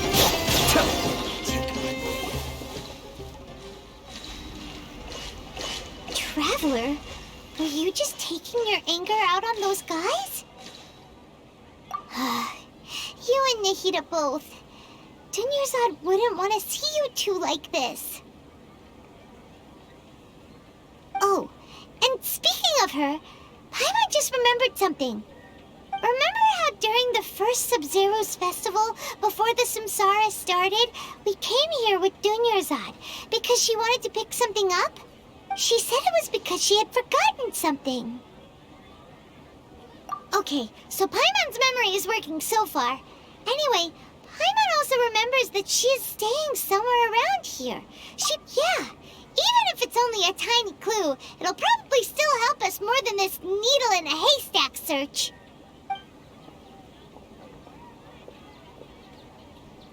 This is the place. It's rude to enter other people's spaces without permission, but desperate times call for desperate measures. Hey, the windows are unlocked. Okay, Paimon's gonna take a peek inside.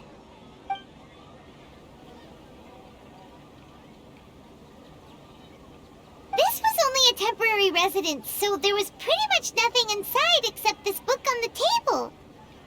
Should we open it?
Dunyarzad wrote all of this. Sounds like she was always thinking of us even while we were away. Even though she was also busy preparing for the Sub-Zero's festival and had all her health problems to worry about. She must have wanted to give this to us as a gift on the day of the Sub-Zero's festival, right? If we hadn't found this book, we never would have known. But now that we know, we can't even thank her. Hey! Where are you off to now?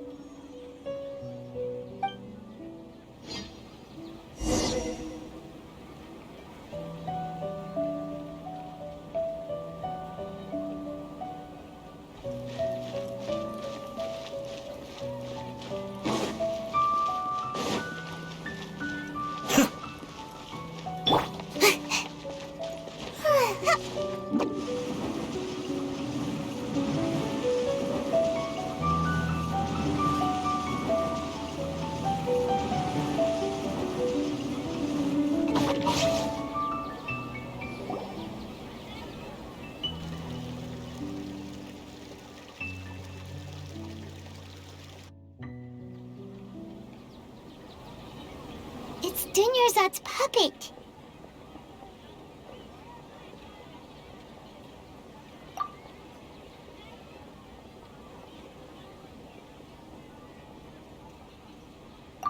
Traveler? You must be exhausted.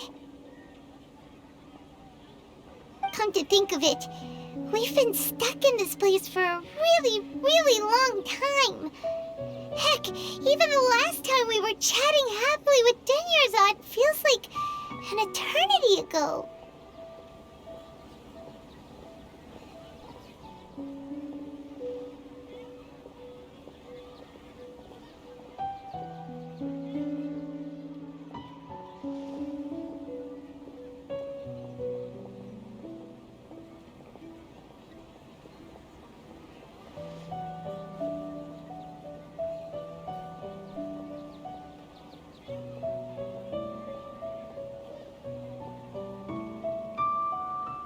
Paimon still remembers when we were sitting here, and the way her eyes sparkled when she talked about Nilu's Dance of Sub-Zeros. There will always be frustrations in life, but I know that the point of living is not to leave behind any regrets.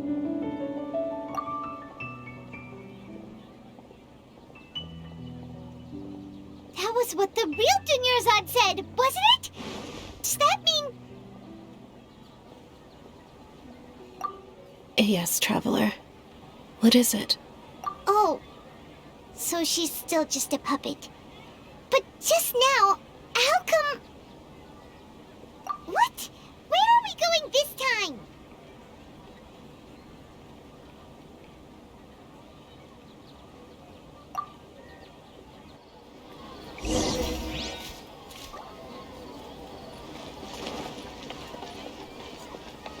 Make my escape.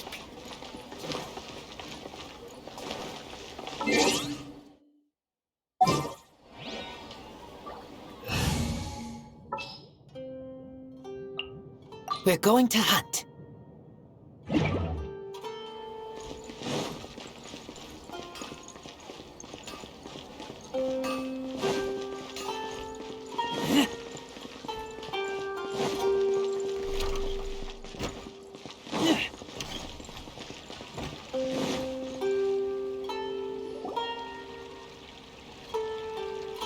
If you continue to resist, we will have to order an investigation into every single event organizer. The Grand Sage has already granted you much leniency. I advise that you exercise tact. How did things turn out like this?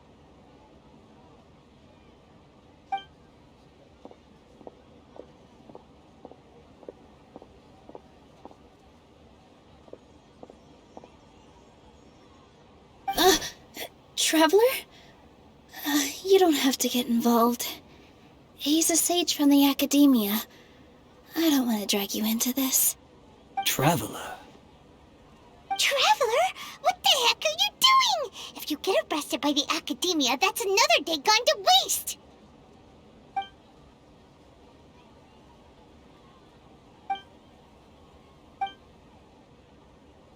Wait, they're not reacting!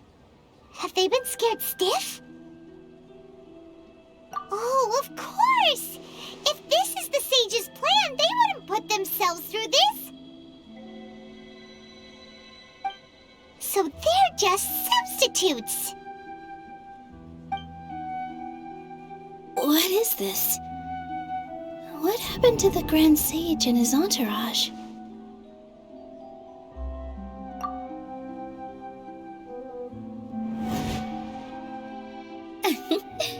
Like I said, they symbolize the goddess of flowers. It's just a shame that all the real Padisars went extinct after her death. Yes. The Greater Lord brought forth new Padisaras in memory of the goddess of flowers. But she ultimately could never truly replicate that beautiful shade of purple.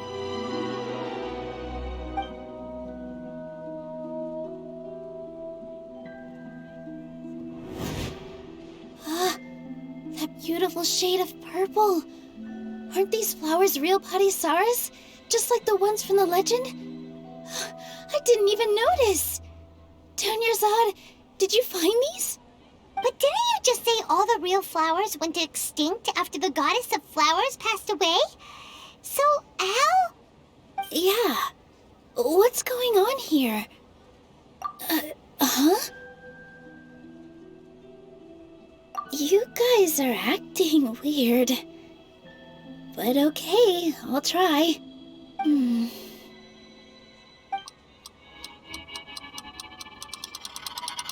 Hey!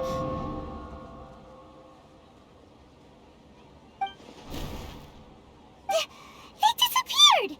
So Nilu's the host! What a surprise! Purple Padisaras don't exist in the real world anymore. But in Nilu's subconscious, they can appear as decorations on the stage. It's just like the example Nahida told us. People assume there will be food on a plate, and Nilu assumed there would be real Padisaras in the flower pots. So when you saw the flowers, you instantly knew it was Nilu? But if we want to end the samsara, we need the host to become aware that they're dreaming. How should we make Nilu realize that? Am I dreaming?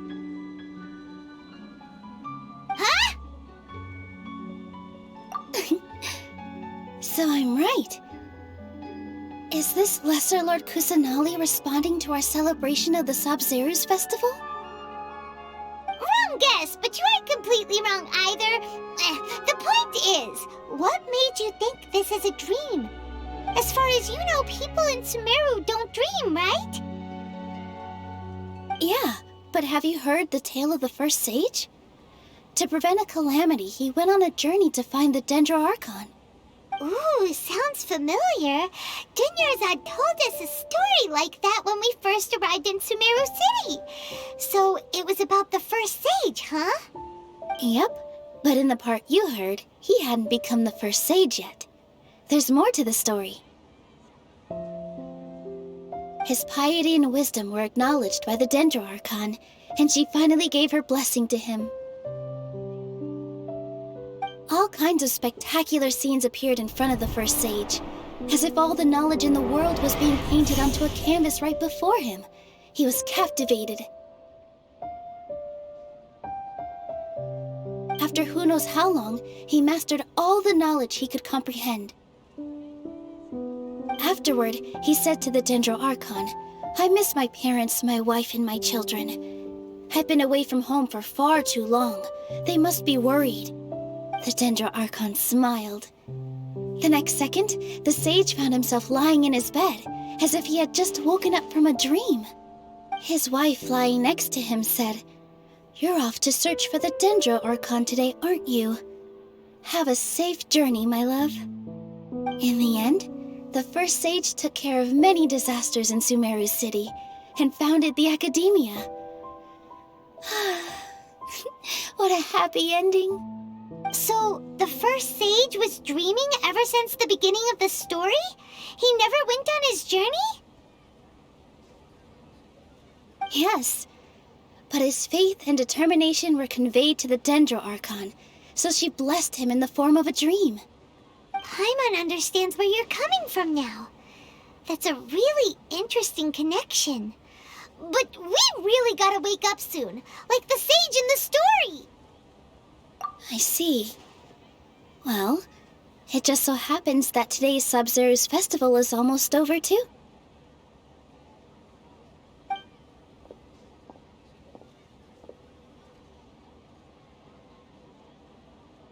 Since we're in a dream, let's make this final dance of Sub-Zero's as beautiful as we can.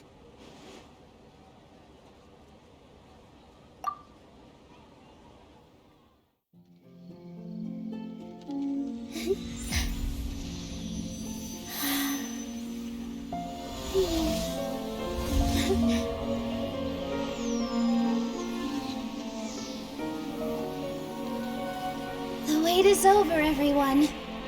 I dedicate this to our god, the Dance of Sub-Zeros.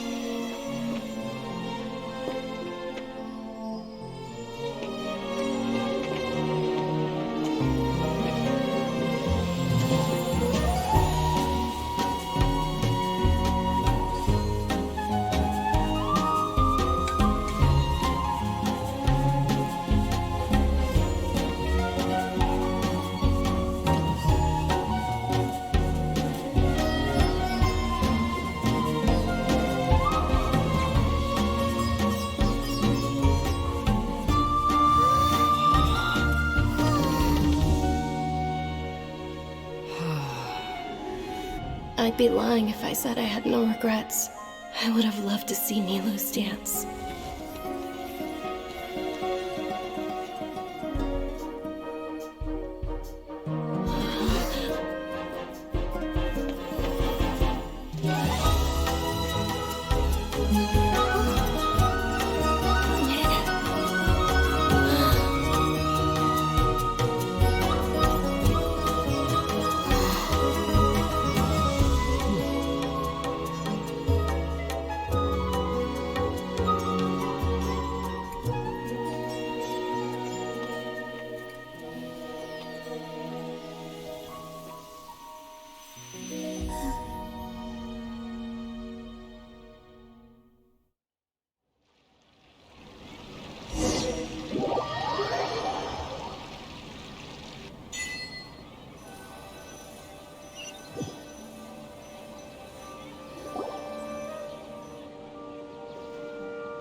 Traveler. Oh, Paimon feels like she's been Paimon's head feels super heavy. Did we oversleep? Do you even remember going to sleep last night? Paimon thinks it was after the Sub-Zero's festival. The Sub-Zero's festival! Have we finally escaped from the Sub-Zero samsara? Quick! Take off your Akasha terminal!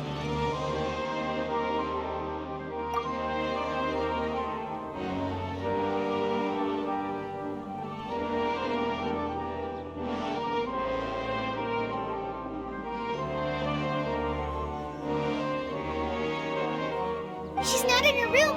What happened? Huh? What usual spot?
I keep watch. You leave, you call me.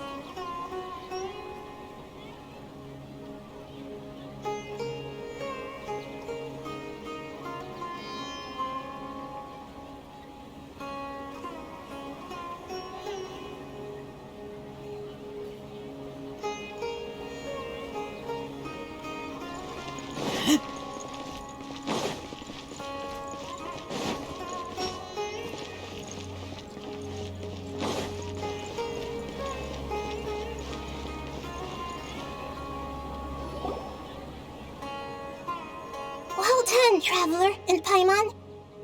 And thank you, Dunyarzad, for organizing the Sabzeruz festival for me.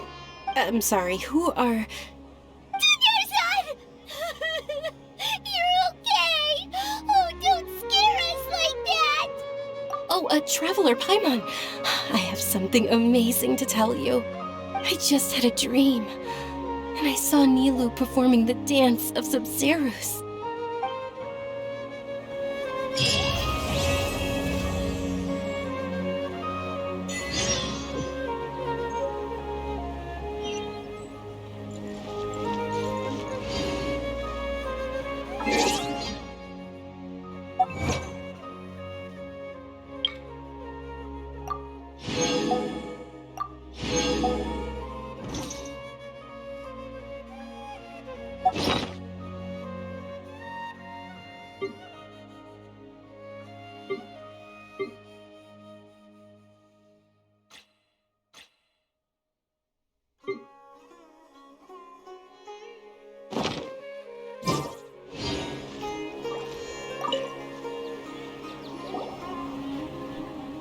You're actually Nahida, aren't you?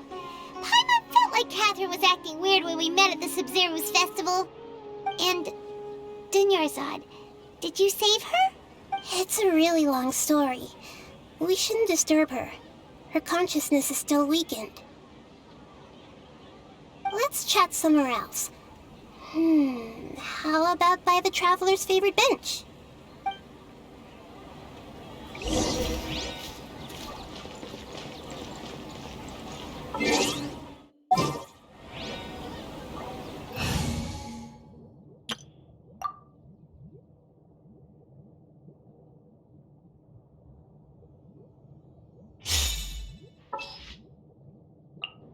Let the wind lead.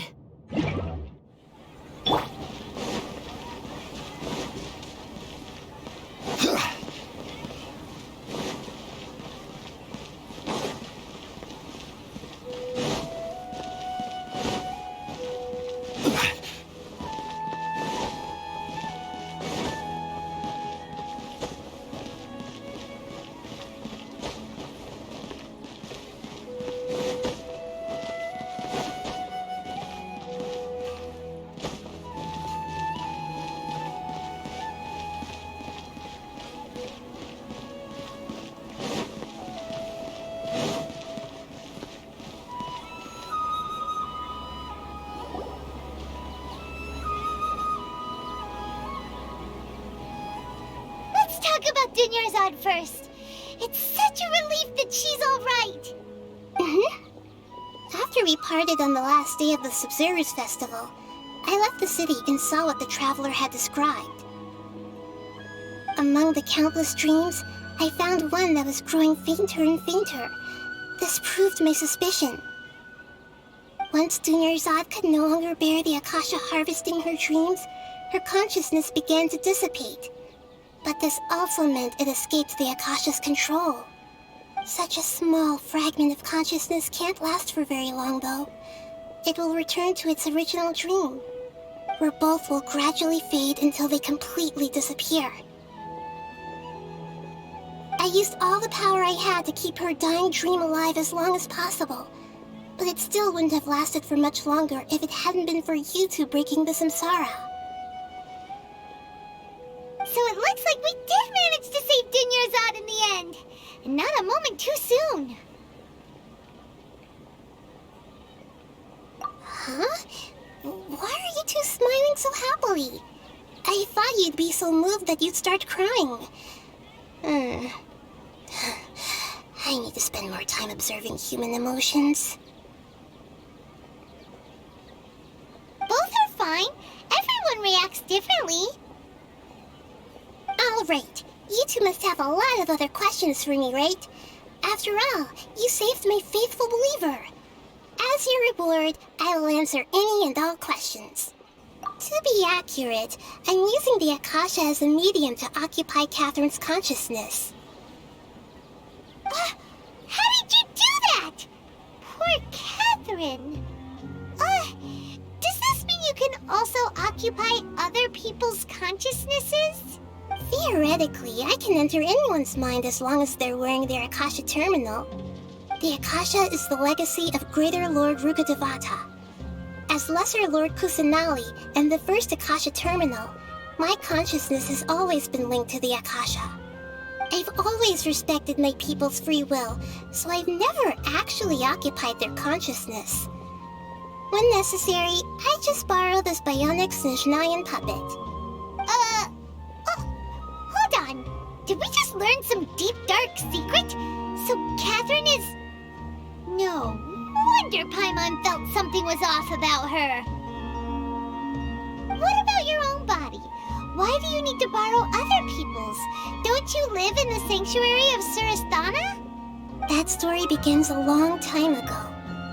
After Greater Lord Rukkhadevata disappeared, the sages found my newly born self and took me back to Sumeru. At that time, I was young and weak. The sages kept me in the sanctuary of Surasthana, ostensibly for the sake of protecting me. But I've hardly heard from them since. However, I do understand that they had hoped to find Greater Lord Rukkhadevata instead of me, a symbol of her passing. So, the sages basically put their new Archon under house arrest? How dare they! Why don't you teach them a lesson, Nahida? In some ways, they aren't wrong. Greater Lord Rukkhadevata was omniscient and omnipotent. Even after her death, the Akasha is still empowering this nation. And I'm still really far away from being able to call myself the God of Wisdom. Moreover, the Academia is also more proficient at governing this country. My existence has little meaning. Yeah, you got a lot of believers. Just look at the Sub-Zero's festival. Everyone who showed up truly loves you. Thank you for the kind words. But I honestly don't need physical freedom as long as I can connect my consciousness to the Akasha. Trying to find a way to save Irminsul is my life's mission and top priority. I will work on that, and try to live up to being a deity in the meantime. Every once in a while, I will also take up the duties of the God of Wisdom and enlighten a lost soul here and there. Doing all that should be enough. Got it! I hope my answers were satisfactory, seekers of knowledge. To be honest, maintaining Dunyarzad's fading dream took a lot of mental energy. I think I may need to rest for a while. Oh, and you don't need to worry too much about the sage's activities for now. The Akasha won't be able to conduct another project on the scale of the Sub-Zero's Samsara in the immediate future. Go and get some sleep. Leave everything to us. What a relief. This is truly the most exhausting birthday I've ever had. Traveler? Paimon? Why am I here? Do either of you know? Maybe you were sleepwalking. You know you can't wake up a sleepwalker. We happened to walk by, so we thought we'd wait for you to wake up. I see. Huh. I should visit my maintenance personnel sometime. Oh, I'm fine. I better go. Thank you.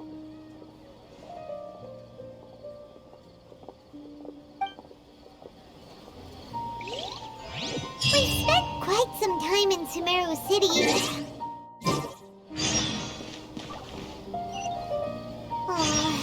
We can't just keep waiting around like this.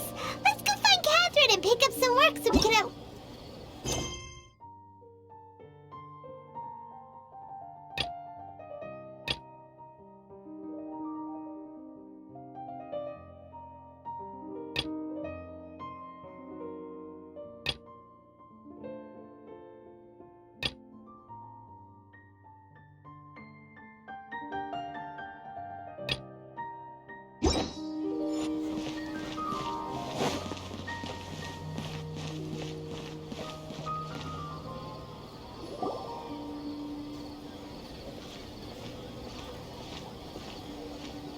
Ad Astra Avisask. We meet again, you two.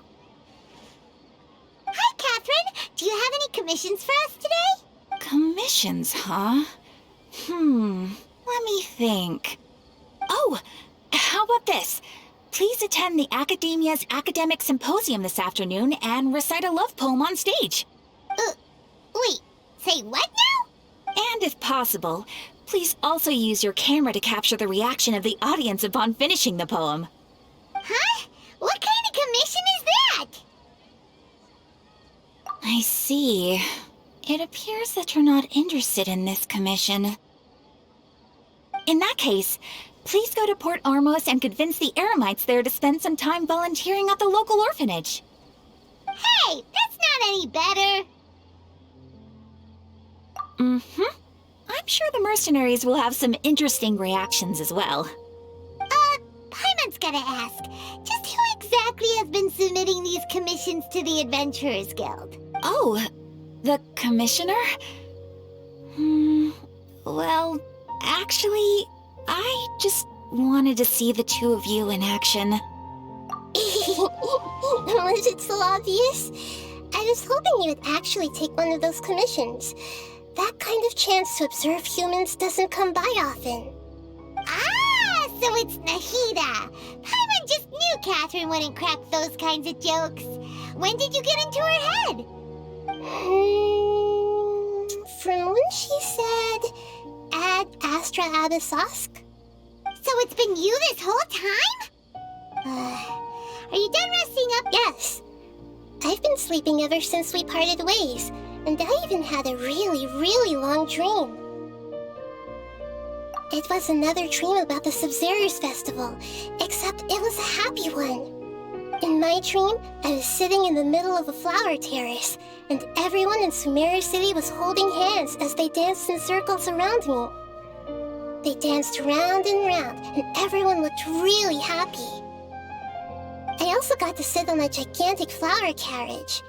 Ferris, the Knight of Flowers, raised me really, really high above the ground, and I was throwing an endless amount of Yalda candies at the children. You know, Nahida, maybe your dream is how the Sub-Zerus Festival really should be. It's meant to be a joyous time where everyone gets together to celebrate your birthday.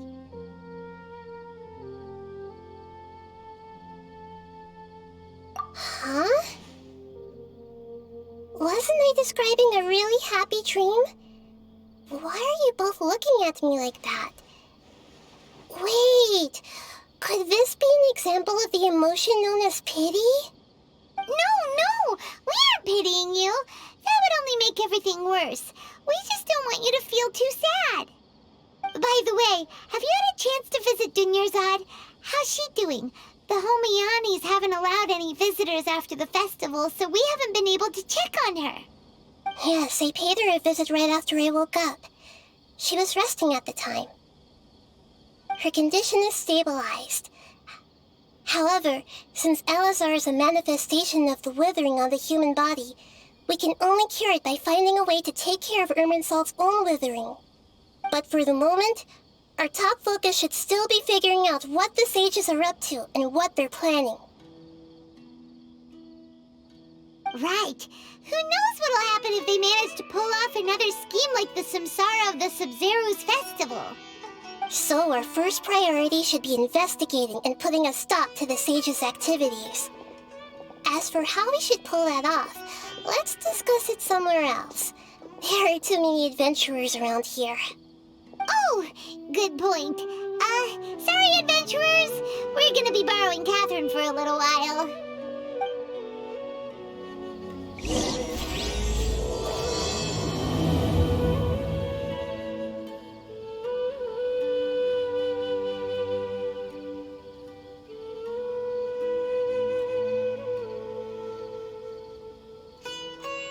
Where do you want to go next?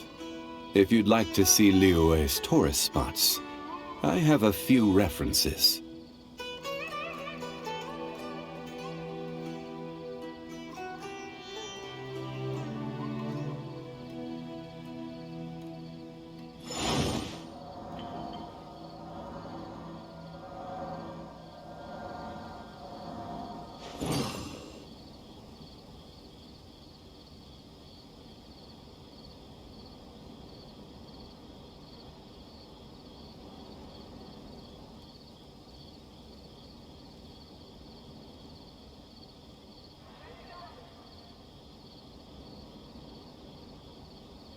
Boats are made for transferring commodities back and forth, and those that come across Liyue tend to stay a while, so it is where many things come to settle.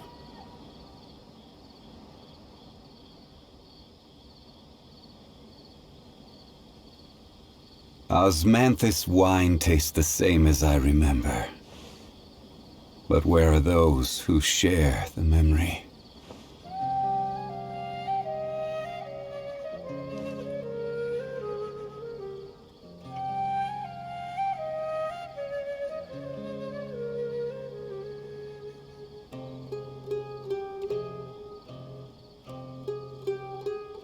Every journey has its final day.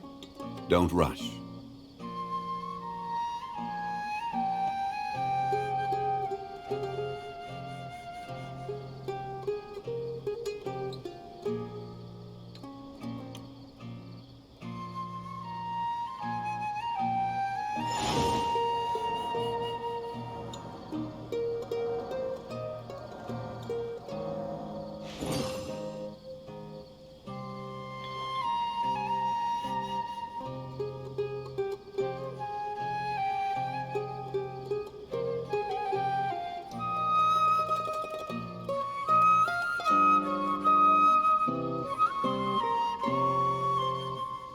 Osmanthus wine tastes the same as I remember. But where are those who share the memory?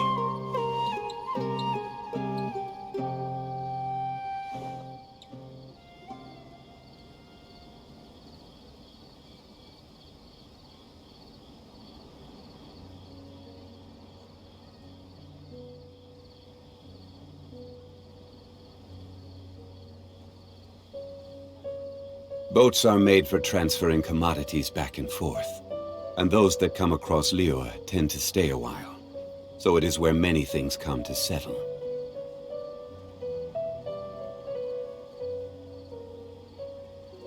Osmanthus wine tastes the same as I remember, but where are those who share? Let's continue our chat here.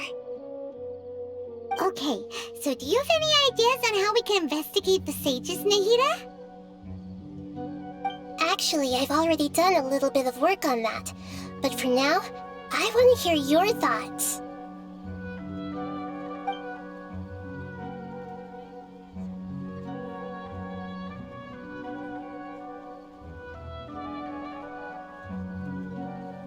I've already tried that, but all the key members of the Academia, even the core of 30 guards, intentionally avoid wearing their Akasha terminals. It seems that from the very beginning, they've been guarding against info leaks from the Akasha. Of course, it could also be because they're wary of me. Have you already caught the sage's attention?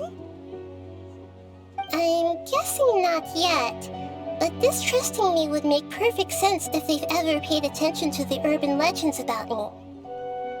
In any case, I probably can't take over their minds directly. No way, that's too risky. You mean it'd be too easy to get caught? No, it's not that. We shouldn't involve innocent students in this. A single mistake could completely ruin their lives. Doing that would be ignoring the safety of my people for my own selfish goals. How is that any different from what the sages are doing? That's a good point. Spoken like the god of Sumeru.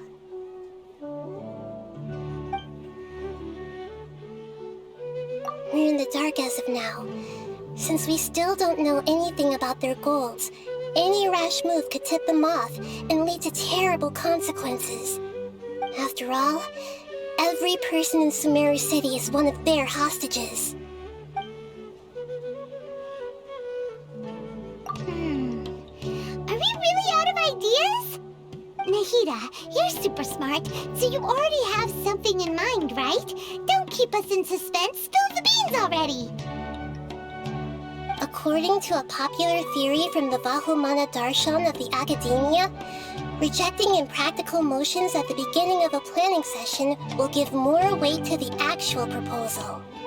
Okay, but aren't you the god of wisdom? You don't have to use that kind of gimmick to make us take your ideas seriously. Well, I've been thinking that if I can't directly possess the leaders, and if I can't get ordinary people involved, then I should find someone who's already involved, but hasn't decided to side with the sages. You're saying we should recruit a spy? That does sound like it could work. Oh, before coming back, we met someone named Alhaitham. He seems like he acts alone, and he likes doing stuff behind the Academia's back. They probably aren't in cahoots. Actually, I already have someone in mind. Do you still remember that female scholar named Sataria? Sataria? Paimon remembers now. Isn't she the one who's always trailing behind the Grand Sage of the Academia? We ran into her basically every time the Sub-Zero's festival repeated itself. You could even say we're old enemies by now. Paimon still remembers the smug and mean way she always spoke to Nilu. I've always liked observing all kinds of people, and Sataria has always stood out from the crowd. She was born in the desert and was hailed as their greatest genius. Her academic gifts allowed her special admission into the Academia, and also gave her the opportunity to serve as the sage's assistant. Oh, Paimon didn't know she was from the desert. She must be pretty special then. Paimon feels like most of the desert dwellers around the city are working as mercenaries. The name Sataria means star. When she lived in the desert, she shone like the brightest star in the night sky. Later on, she was chosen by the sun. The star was given a place in the daytime sky to complement the sun's dazzling light. Soon after, the star witnessed the sun scorching the earth, which brought forth many disasters. The star began to waver. Instead of staying beside such a sun, wouldn't it be better to return and light up part of the night sky? But in the end, she couldn't give up the radiance of daytime. To cope with her shame, the star buried her guilt and closed her eyes.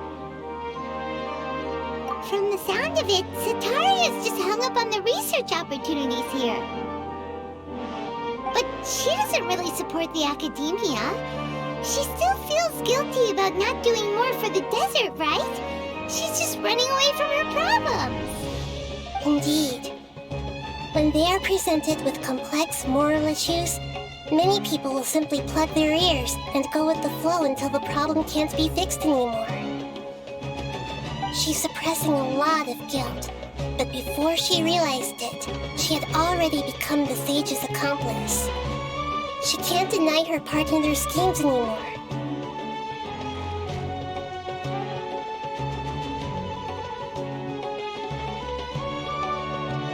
Right. We must somehow make her face her problems again. That way, not only can we get useful intel from her, but she can also use it as an opportunity to redeem herself.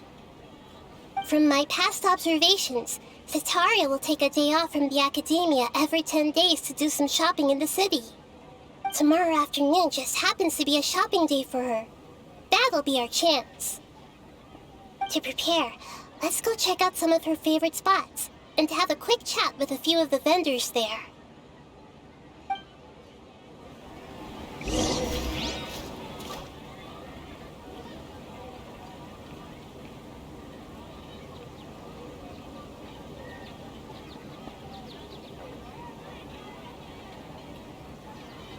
Every journey has its final day. Don't rush.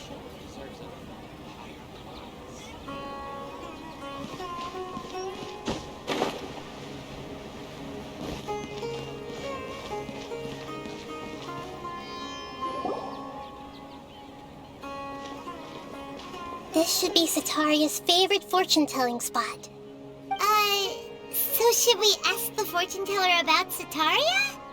No, I already have enough information on Setaria. The most important thing now is for you to pay attention to the vendor's talking style and key characteristics. Talking style and key characteristics? My poor lost lambs. Have you become troubled over your fates? The divine voice of wisdom often echoes between mine ears. If thou be blessed today by the gods, I may be able to show you the way. Huh? Really? Nahida, you've been whispering things to her? Shh. My friend here has some doubts regarding his future. Can we get a fortune reading for him? Of course, of course. In that case...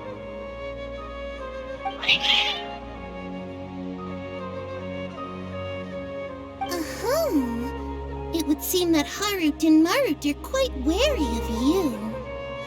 Perhaps, at some time in the past, you have somehow offended the gods. Only mocking the god of Animo, questioning the Lord of Geo's financial savviness, and brawling with the god of Electro. Do those count? Oh, nothing. Go on, pick an aspect for her to divine.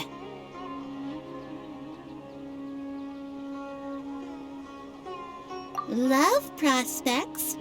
No problem at all.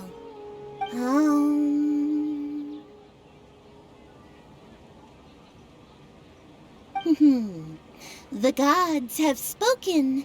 The truth shall be revealed. One who is fated to cross your path will appear on... Huh? So many people will fall for you. How could that be? Harut, Marut, did you two spoil my divination?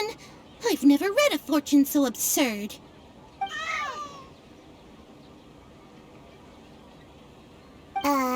Actually, Paimon thinks this is probably the most accurate fortune-telling you've ever done. I admit that the orientation of today's celestial matrix is, suboptimal. As such, there will be no charge. Is that so? Well, that can't be helped.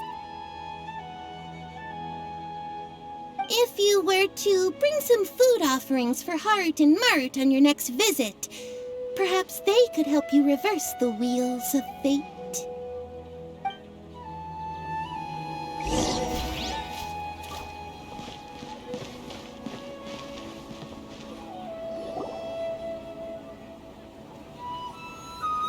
Is this another one of Setaria's favorite stalls?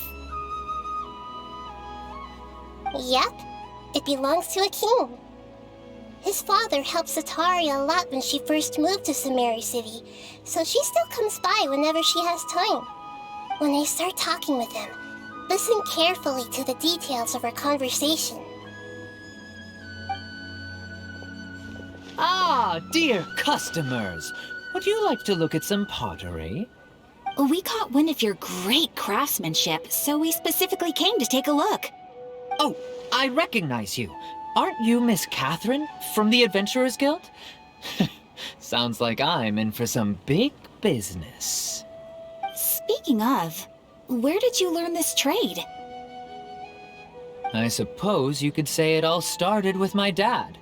He's a mason by trade, but I picked up an interest in clay while apprenticing for him.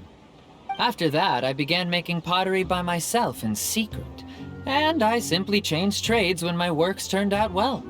Although it's a pity that I'm no longer making much use of the knowledge provided to me by the Akasha.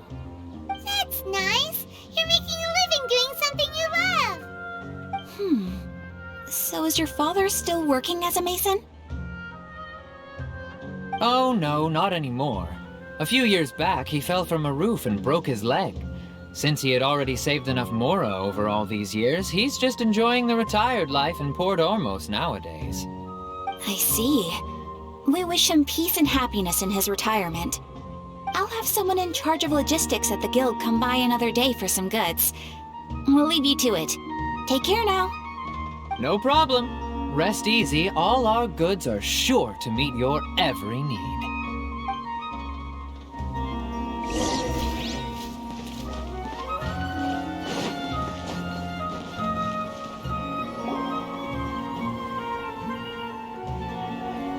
This should be our final stop. Sitaria's always thinking of this restaurant when she's working at the academia, so she always comes by whenever she's out in the city. Nahida, you've really thought of everything.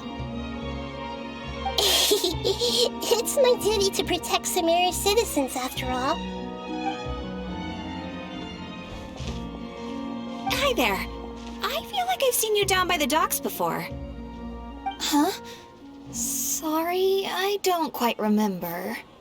If I recall, you were having a discussion with someone about shipbuilding at the time. Ah, that's right! I've always been really interested in feats of marine engineering. After all, I grew up in Liyue Harbor and spent my entire childhood staring at the ships going in and out of the port. I came to Sumeru to study, but failed to make it into the academia due to my lack of talent.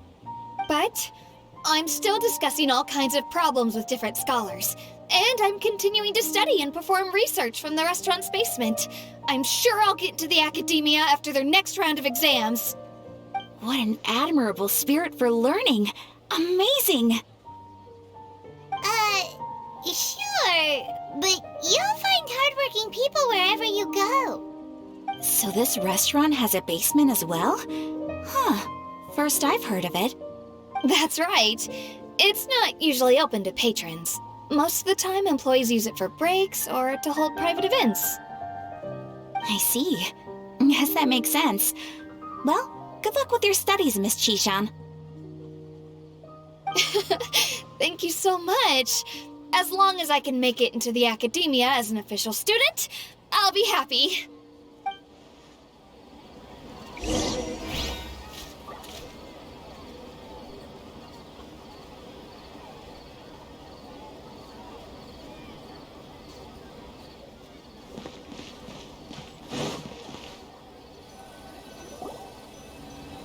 So, was that everybody? Mm-hmm. 3 familiar faces should be enough for Sitaria. What's the point of all the information we've collected? Nahida, you still haven't told us how you're planning to make Sitaria face her problems. Sitaria is already used to avoiding her problems, so we must find a way to break through her usual sensibilities. I remember that you mentioned that the Eremites in Port Ormos are all making a fuss about the upcoming resurrection of the Scarlet King. Although it's all just a boatload of nonsense, the fate of her homeland may turn out to be Sitaria's soft spot. Oh, Paimon gets it now! You want to take advantage of the guilt Sitaria feels about her homeland. Although she knows she should return home to help the people of the desert, all she's done is conspire with the sages.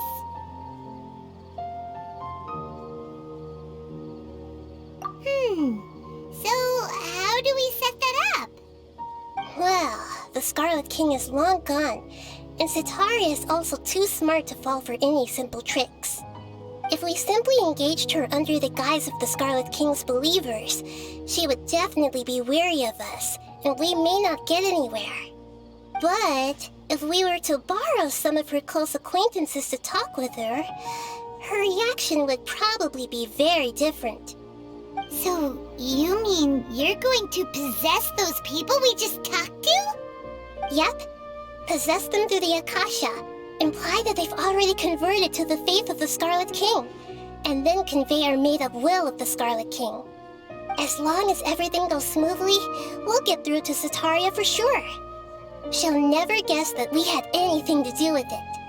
Ah, so that's how you're going to use all the info we collected on these people. It's so that you won't slip up and break form. Possessing them will only work if you can manage to pass off as them. Exactly. So, best of luck with impersonating them. Huh? Best of luck? But we don't know how to possess anyone. That's no problem at all. I'll just share all their senses with you once I've possessed them. As long as you're also wearing an Akasha terminal, the effect will basically be as if you've possessed them yourself. Huh. That is pretty convenient. But why does he have to do this? Can't you do it yourself? Although I've been observing humans for a while, I've never been good at imitating them. You're not wrong. It's always been painfully obvious whenever you try to pass as Catherine.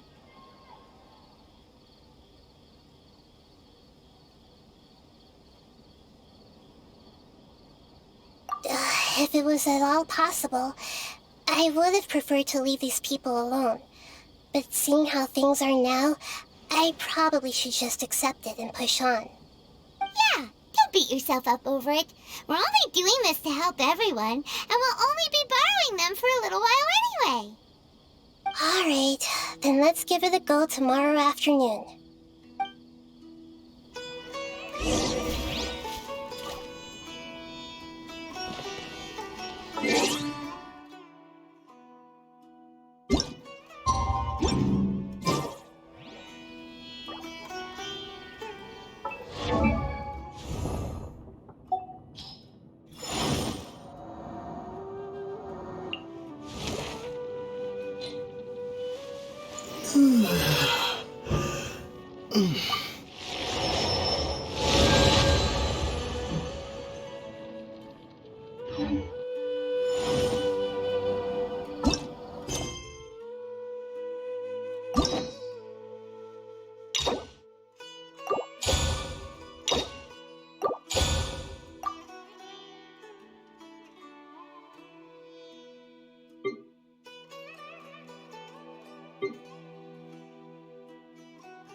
Boats are made for transferring commodities back and forth. And those that come across Liyue tend to stay a while. So it is where many things come to settle.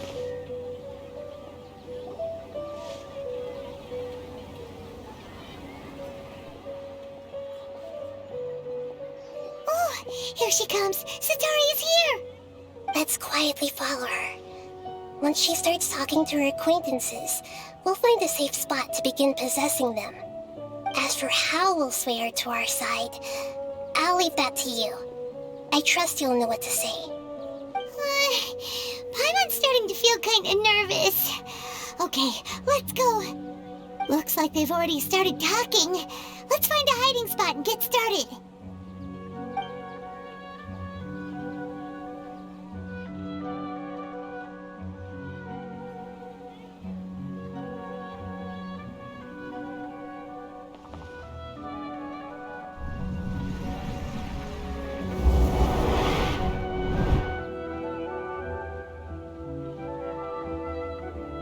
That's right. You really can't force anything when it comes to love. And besides, everyone around me has a very different background and outlook. Are you still listening to me, Nabia? Oh, of course I'm listening. You were talking about troubles with your love life, right? I heard everything you said. Okay then. You just seemed a little distracted for a moment there. Strange. Your cats seem pretty worked up. Is something wrong? I always thought they were quiet, happy kitties. Oh, what are their names again? Ah, that's right. They are just little darlings, aren't they? Harut and Marut. Ahem. So, which fortune do you want me to read for you today? You must have come for another echo of the divine voice of wisdom. I'd like to get another reading on my love prospects, but to be perfectly honest with you, I feel like I've been a real mess recently. A mess? Well, could you do a reading on how long it'll take me to finish my current project at work? I really just want to get it over with. I hear you. No problem at all. The gods will reveal the truth.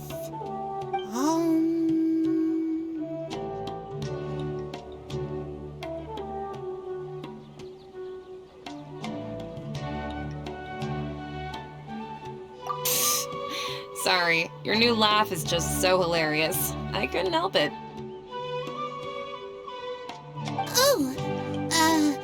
Please pay no mind to those kinds of details. The gods are asking, Setaria, why haven't you gone home? Why haven't I gone home? Do the gods really know everything I've been thinking about? Setaria, why don't you just go home? It's a demand now instead of a question. The gods seem to be truly upset. I'm sorry. I know I failed the gods. Please pass on my most sincere apologies and ask for their divine forgiveness. And if I may ask, Nabia, is there a specific god who's speaking to you right now?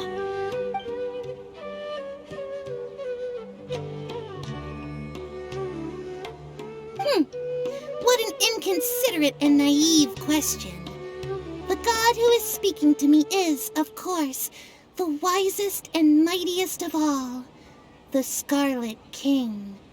The Scarlet King? No wonder he would make such a demand of me. Oh, wait a second. The Scarlet King passed away a long time ago. Even though news of the Scarlet King's resurrection has been spreading like wildfire, it's all just a misinformation campaign from the academia. How can the Scarlet King still exist in real life?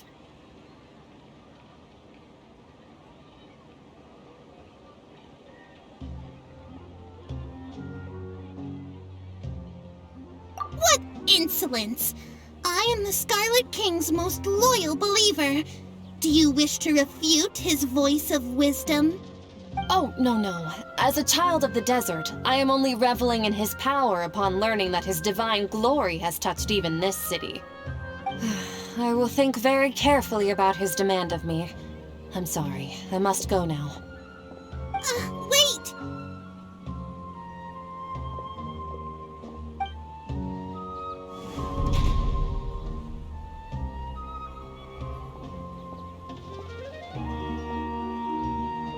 Whoa! She just ran off in a hurry. She looked pretty upset, too. Well done. Setaria didn't seem to suspect anything amiss. To have something she's been trying desperately to avoid show up out of nowhere and berate her, that must have shaken her to the core. Nahida. It seems like you understand human emotions really well after all. All I know are some abstract Harva-taught theories. In any case, my time with you has shown a lot of them to be utterly useless. I'm still trying to make sense of everything. Anyway, enough of that. Let's hurry and catch up to Sataria. He's out of camp now, right on cue. Let's get ready to possess him right away!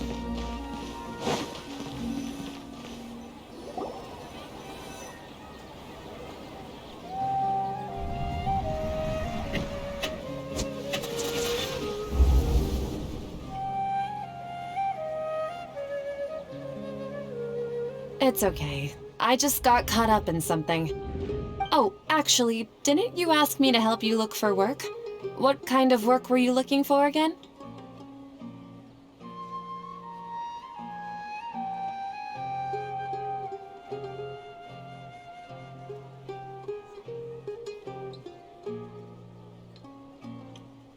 Oh, right. Your old man's craft. How could I forget? Speaking of, how's he doing? Is he feeling any better?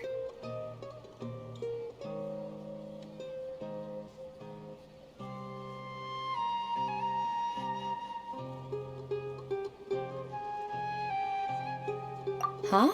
Wasn't he nursing a leg injury? If I recall correctly, his strap... He sprained his arm a while back while trying to show off his strength. I thought you'd heard. Actually, while we're talking about him, is he still living in Port Ormos? Yeah, he's been retired there for a while. If you could find the time, please write him a letter. Please pass on that recently, faith in the Scarlet King has taken root in Port Ormos and has begun to spread across Sumeru. He has a quick temper and has always been a devout follower of the Dendro Archon. I don't want him to get into a fight with those Scarlet King believers because of a difference in beliefs. Oh? So who are you siding with in all of this? The Academia or the Scarlet King? I'm so jealous of you. You were born a child of the desert. Yet you chose to betray the Scarlet King, and now you spend all your time with those crooks from the Academia. Akeem, you don't mean you've also become a believer of the Scarlet King? What's so strange about becoming a believer of the wise Scarlet King? In fact, aren't you the strange one? The one who still can't pick a side? Can't pick a side? Me? Whoa! Paimon had no idea you'd be so good at this!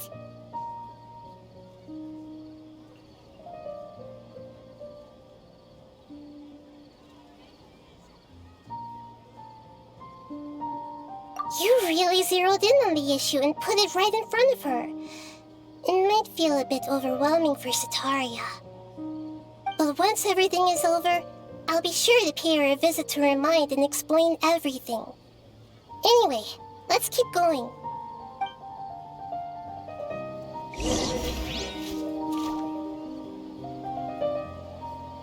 Come on! Sataria's already started talking with Shishan!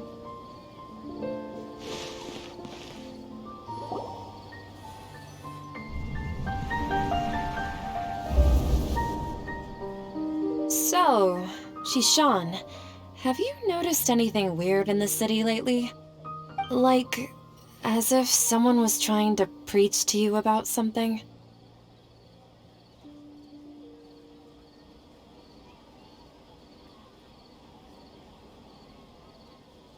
Wait, did you just say attic? I thought this place didn't have an attic. Also, don't you usually study in the basement? Well, the restaurant recently added an attic. I've been studying there because it has better lighting. Oh, right. Speaking of strange things, I celebrated the Sub-Zerus festival so many times that I lost count. That was really weird. Wait, how could you be aware of that? That should be impossible. Nothing in the report indicated anything like that. Are you still failing to realize that the Academia's lowly tricks could never deceive all of Sumeru's citizens? Jishan, don't tell me that you've converted to the Scarlet King as well! What an absurd question. You make it sound like I should be ashamed for becoming a believer of the Scarlet King. In reality, shouldn't you be the one who is ashamed? You, who worked side by side with the academia and treated people as nothing more than experimental subjects? Please, please stop! Even now, Satari is still trying to run from her problems. She can no longer justify everything to herself. Hey, she's trying to talk to the guards! What should we do? This is the most important part of all. Quick, get ready. Mercenary, you're a member of the Corps of 30, correct? Please help me pass a message to the Matra right away. The situation in the city is getting out of control. Please, try to remain calm, miss. Tell me what's happening in the city. Heretics are infiltrating the city, and they've already converted many residents to their side. Heretics? What kind of heresy are you talking about? The Scarlet King! Many people I know have suddenly started believing in him, but he's long dead. It's impossible. Miss Sataria, nothing is impossible. You know my name? The Scarlet King is immortal, and all who defy him will one day pay the price. You must face the truth, Sataria. You tread a treacherous path, and the longer you ignore it, the tighter the Academia's grasp on you will become, and the deeper you will be ensnared. Child of the Scarlet King, never forget that the desert that belongs to you lies elsewhere. What's so strange about becoming a believer of the wise Scarlet King? In fact, aren't you the strange one? The one who still can't pick a side? What an absurd question.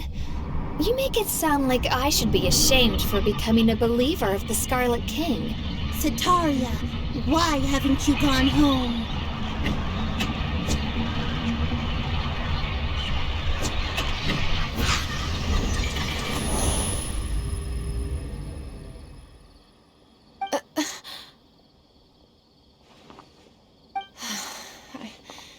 It seems that no matter where I run, I only keep finding more believers of the Scarlet King. I have to say, this is a familiar feeling. I've also been running from my guilt this whole time. Guilt over my part in the Sage's plans, and from ignoring the letters from the children of my homeland. But no matter how much I may try to ignore or get rid of it, my guilt always comes back. You won't necessarily lose your research opportunities by facing the truth. Besides, did you really want to conduct your research while carrying such heavy feelings of guilt? How do you know me so well? Are you truly just a believer of the Scarlet King? Or are you the god himself? That's not important. The important thing is to pass judgment on the Academia and its sages, and to correct their mistakes. If you could provide some assistance in this matter, perhaps it could serve as a form of atonement. I've actually never believed in the gods, but I've always believed in serendipity. Your appearance must be a fated opportunity for me to get out of this wretched situation. Please tell me, what can I do for you?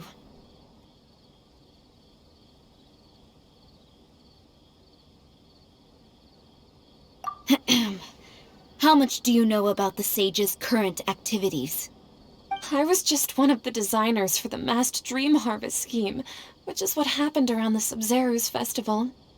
But I know very little about the full scope of the overall project. I'd assume that only staff with the highest clearance would have access to those confidential documents. I've just been working to meet the Grand Sage's specified requirements. However, there's something that's been really bothering me. I heard that a scholar who was previously expelled has returned to the city, and even the sages are still quite wary of him. To fight against the Academia, we will need to figure out the nature and the purpose of their work. Is there a way for us to get access to the confidential documents you mentioned? It should be possible if we're willing to take some risks. After all, I'm an assistant to the Grand Sage, and I've been working on many tasks outside of the project. One thing, though, I won't be able to transfer the documents to you through the Akasha once I get my hands on them. The sages have always closely monitored all activities within the Akasha. Let me see. Let's use the most primitive method. Send someone to pick up the documents tomorrow evening at the Academia entrance. The Academia entrance? Wouldn't that be too conspicuous? Don't worry about that. I assure you, this won't be a trap. I'm only suggesting this location because it'll draw more scrutiny for me to leave the Academia again.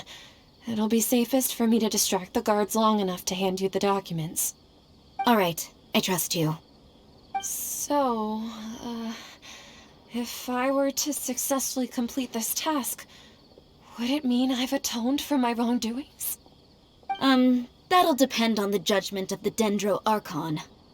The Dendro Archon. That's right. Her people are the ones we have endangered. As the God of Wisdom, she's also the one responsible for judging and guiding the scholars. Maybe it's time for me to find a god to believe in. Just as Nahida predicted, we've managed to bring Sataria to our side! The Traveler's execution was ingenious. He's the one who deserves all the praise. Well, now that we've made plans to meet again tomorrow evening, all we can do is pray for Sataria's mission to go off without a hitch. Pray? But if we're going to pray to the gods, aren't we just praying to you?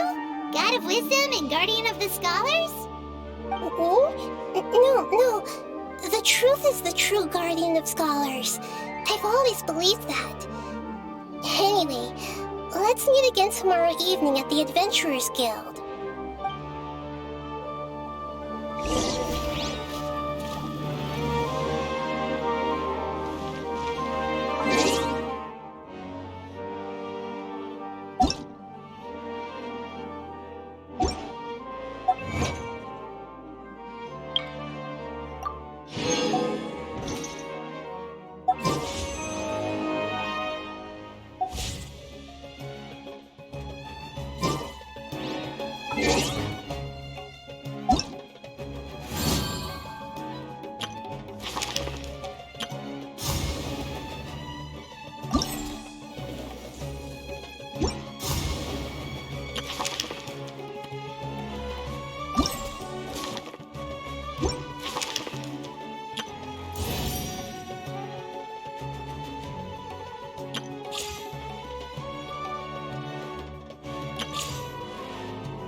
Where do you want to go next? If you'd like to...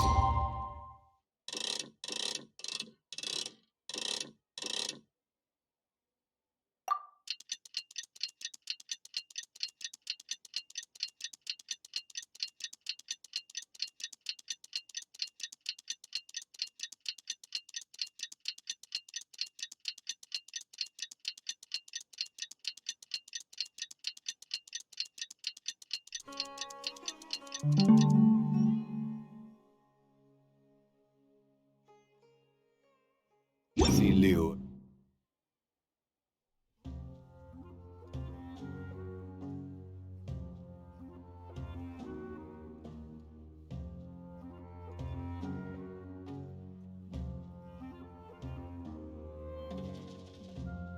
Tourist spots. I have a few references.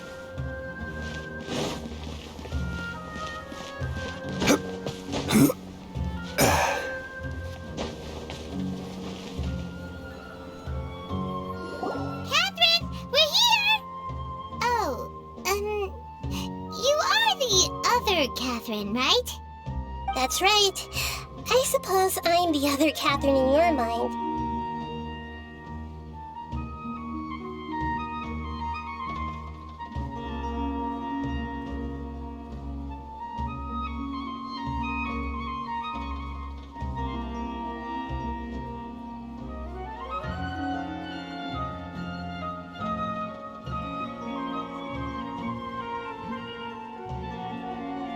Shh! We're on a secret mission tonight, so we need to protect Catherine's identity. Yep, Paimon's right. We cannot fully rule out the chance that the meetup tonight is just a trap. If something were to happen, my existence may be the only trump card we'll be able to play. After all, the Academia should still be unable to confirm the existence of my consciousness in the outside world. Yep, exactly, just what Paimon was thinking.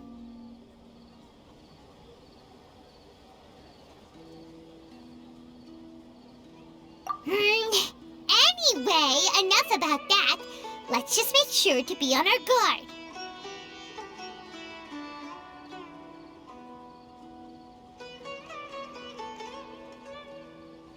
Off? What do you feel is off?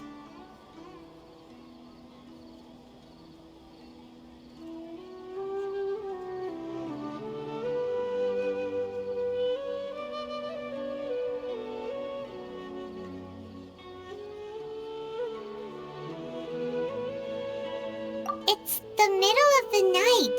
Of course it's quiet. You're not getting paranoid, are you? No, I think he's right. It really is a lot quieter than usual. If you look around, there seems to be fewer people on the streets. I'm not sure if this is the case for the entire city, though. Huh. Maybe it's just a coincidence. Maybe Sataria figured out a way to not only distract the guards, but also to get everyone to go to sleep early, just so we can exchange the documents in peace. I also can't quite figure out why things feel a little off. But now that we're here, let's go ahead and meet her as we planned. Well, regardless, as long as you're here with us, Paimon feels a little safer.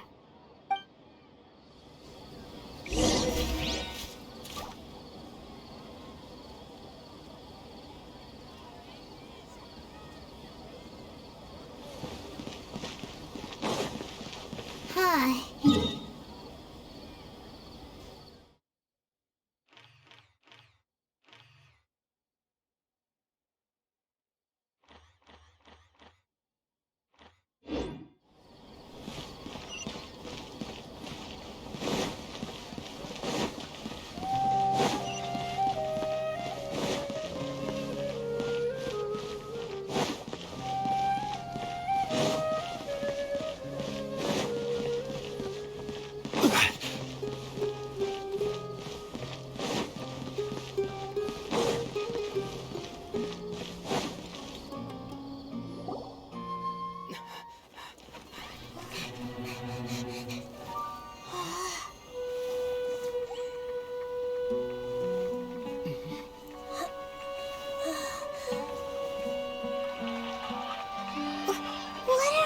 People doing here at this hour of the night?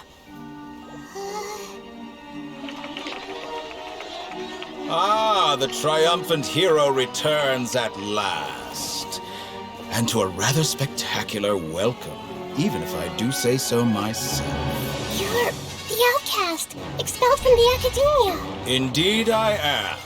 Although these days they tend to call me the Doctor.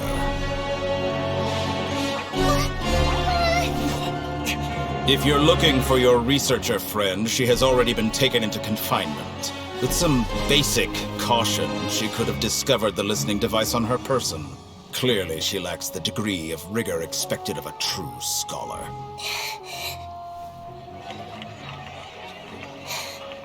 The people of Sumeru City. What have you done to them? I simply made some minor adjustments to their Akasha terminals. Now they can deposit information directly into the subconscious. As you can see, all these lovely people now believe this traveler is a hero who has just saved the world. My experiment is a success. And now it seems they can no longer hold back their sheer adoration. Oh no! What should we do? These are all just regular people! Leave now. You need to get out of here. What? That guy's a Fatui Harbinger! We can't just leave you here! Nor can I abandon the people of Sumeru!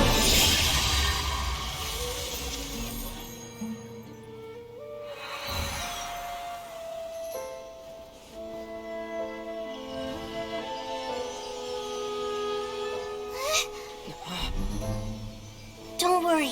We'll meet again outside of the city.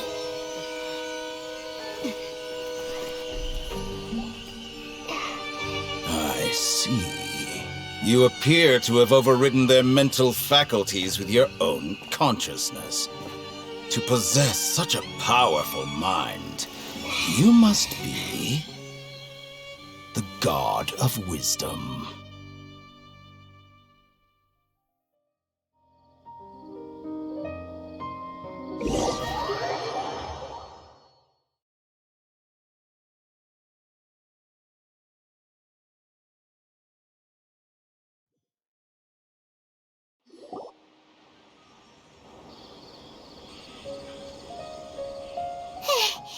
This should be far enough. Whew. Paimon needs to catch her breath first. Is Nahida going to be okay? We only made it out because of her. Paimon wasn't counting on running into a new Harbinger here, let alone such a high-ranking one. That guy was number 2. So scary. He called himself the Doctor. Remember, Tainari told us about him. Sataria did say that someone who once got expelled from the Academia came back recently. And that even the sages are wary of him. Yep, sounds like she must have been talking about the Doctor. Yeah, now that the Doctor's in the picture, we're no longer just dealing with the Academia. They're in cahoots with the Fatui. But what are the Fatui after this time? Another Gnosis? Yeah, things would be a lot easier with Nahida's help. Nahida said we'll meet again outside of the city. But we can't just keep waiting around, right?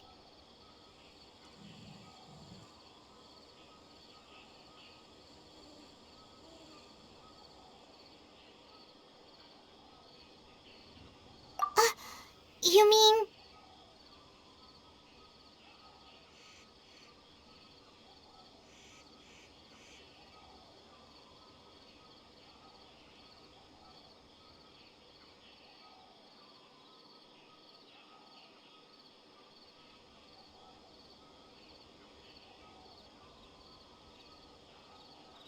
Oh, right! Even though he turned it down at the time, he might still know something.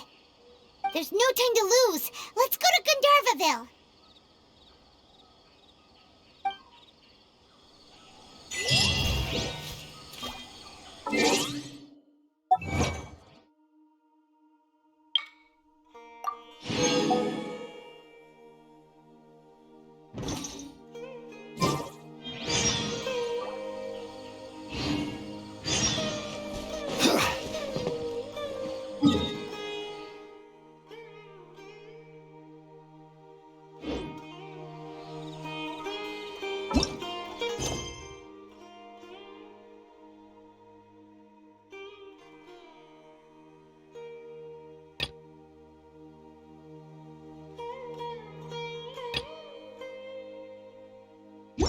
Every journey has its final day. Don't rush.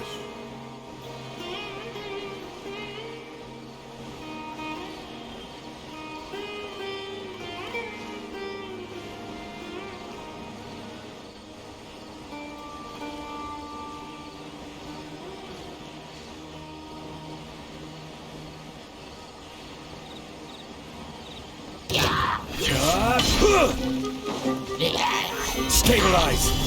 Emerge! Right here, right now.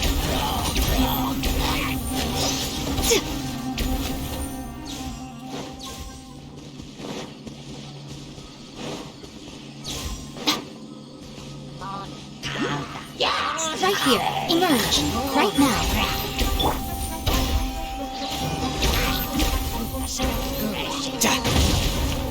No time to lose.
Something right there.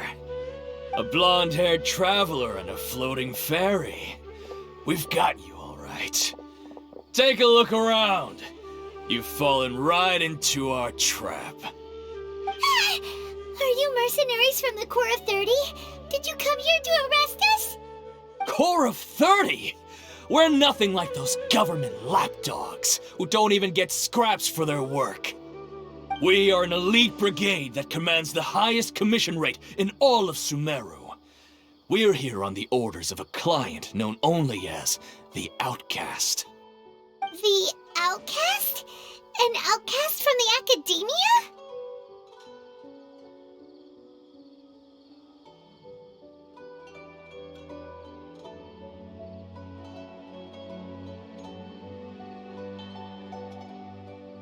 But why wouldn't the doctor just send the Fatui after us? Still wasting time on idle chit-chat. We'll shut you up soon enough. Get them! You're up, Traveler! Following orders. Emerge, right now. I will have order. Gather! Riptide!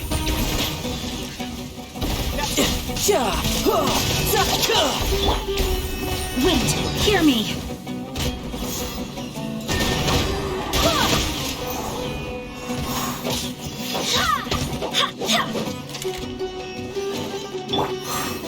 Stabilize!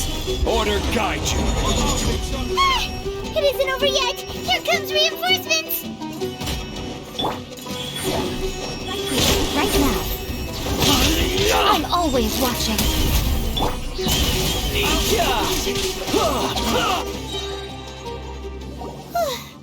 That was pretty rough. Is that what elite mercenaries are like? Yeah, looks like we'll have to keep our guards up. But this doctor guy seems like a pretty tough opponent. He knew exactly where to set up an ambush. Did he predict that we would try to find Tainari? Going up against smart people is tough. Anyway, let's keep going.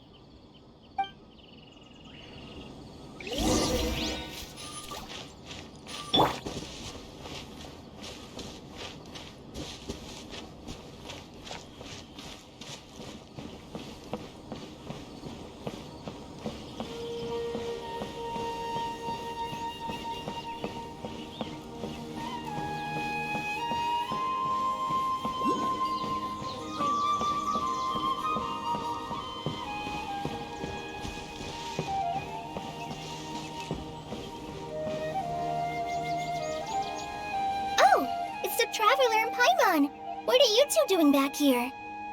Kale! It's nice to see you again! Are you doing alright? To be honest, I'm not doing too well. My Elazar has been progressing at a faster rate lately. I'm finding it harder to complete more intricate tasks. As a result, Master Tainari is taking me off the patrol schedule. He will only allow me to stay here and coordinate other people's tasks. Oh, Kale!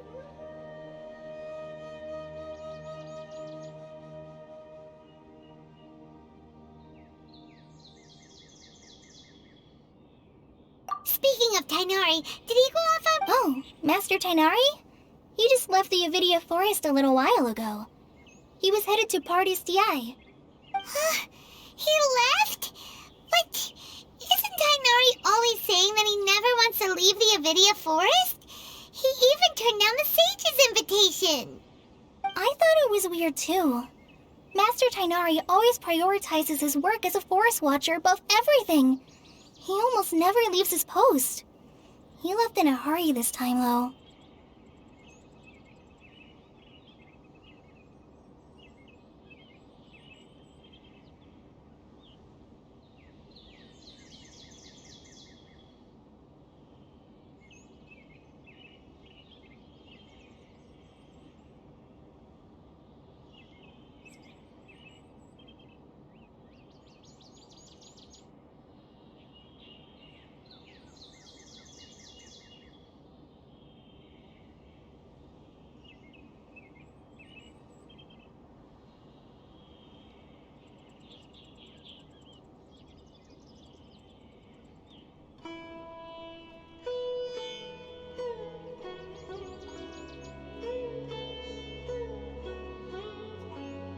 No, I only found out that he left through a message he left behind. He also made to leave in such a hurry? I guess he had something urgent to take care of. Master Tainari originally studied in the Immorta Darshan of the Academia, and Pardis Eye is something like the Immorta's research base. Many rare shrubs and grasses have been planted there for research. I know that before he became a forest watcher, Master Tainari once spent a long time conducting research at Pardis Eye. A research base, huh? Gotta wonder what kind of research Tainari just decided to work on all of a sudden. Oh, we don't have a lot of time, so let's go look for him at Pardis Eye.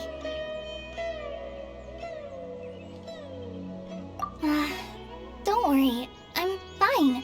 I'm used to living with Elazar by now. If you run into Master Tainari, please send him my regards.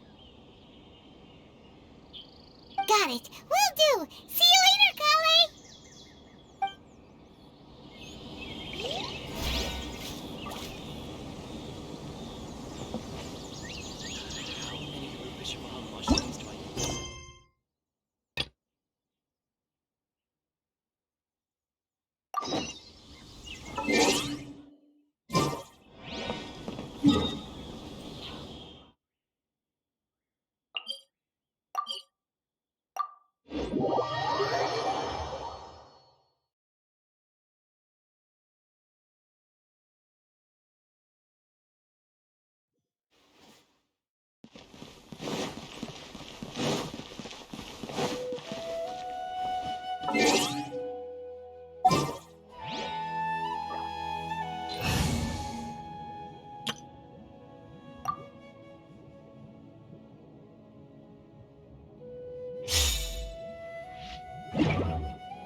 Traveler, you... Wait, this sounds like... It is as you say. The commission that... Huh? Not long ago, we received word that a section of... Contaminated? You mean... I don't know about the specifics. The Avidia Forest inhabitants won't leave their homes so that's why I want to ask you to investigate the situation. This is forest business. Maybe Tainari will know something. Let's go find him.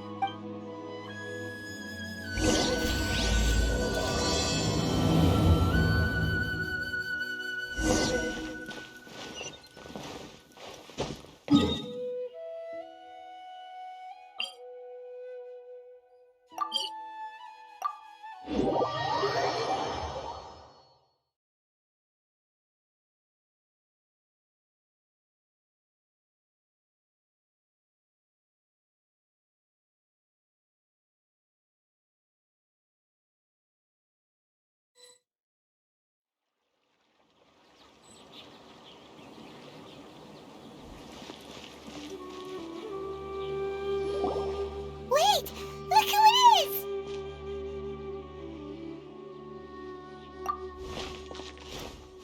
Thank goodness you're okay. We were so worried about you. Hey, this was supposed to be a touching reunion, but you're ruining the moment. Actually, it's very smart of the Traveler to be wary of me right now. After all, the Doctor has shown that his technology can apparently even control human minds. Plus, it's not like you could have known what happened after we split up and I was facing the Doctor by myself. Even a pool of stagnant water after a torrential storm can occasionally pass as a patch of sky. Paimon feels like only the real Nahida could come up with such an obscure analogy. Huh? But I wasn't trying to win your trust or anything. All I wanted was to clarify my point. Well, we understand that point now. Please, Nahida, tell us more about what happened. Are those poor people all right? When you left, I was still in the middle of restoring everyone's minds. Thankfully, when the Doctor mentioned depositing information into the subconscious, he didn't mean engraving information into their minds. Instead, he did something closer to creating hallucinations. That was still within my power to fix. Luckily, I managed to finish my restorations and mind jump away from him just as he was about to capture me. What a relief. The The doctor sure pulled out some hidden cards, but good thing we had Nahida with us. I wouldn't be relieved just yet. I gave away my true identity when I restored everyone's minds, which means we've lost another one of our trump cards. Also, the doctor is already an expert at modifying Akasha terminals. Maybe it's only a matter of time until he captures my consciousness inside the Akasha. Would that mean you'd no longer be able to jump between minds? Then how do we stop him? He's still at the academia, so it's possible he already started messing with the Akasha. Ugh, it feels like he's toying with us. What a nasty piece of work. Plus, the doctor's combat ability alone is apparently enough to make him worthy of being number 2 of the Fatui. We shouldn't give up hope just yet. Let's try to find another way to attack this problem. Actually, Nahida, how did you know we were trying to get to Party's Di? Have you been waiting for us? Yes, I have. I can see the traveler's elemental energy, so I deduced your destination by looking at the direction you were moving in. You didn't come here for sightseeing, right? Did you find any leads? We're looking for a scholar we know. Okay.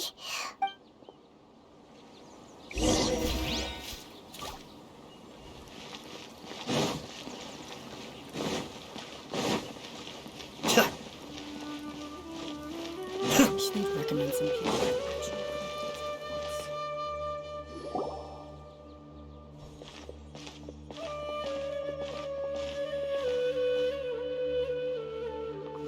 Traveler? Ah! The voice! It's Hypatia! Ah, what a pleasant surprise! Who's this?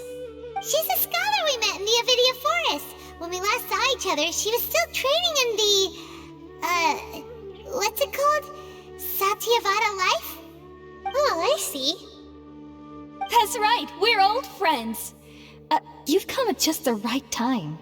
Ever since I've come here, hardly anyone has even talked to me.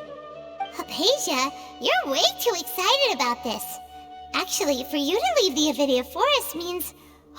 you're not in training anymore? Wait, no. Did you already finish your training and reach Pariporna life? What do you think? My consciousness has already managed to make contact with the divine. You did it! Congratulations!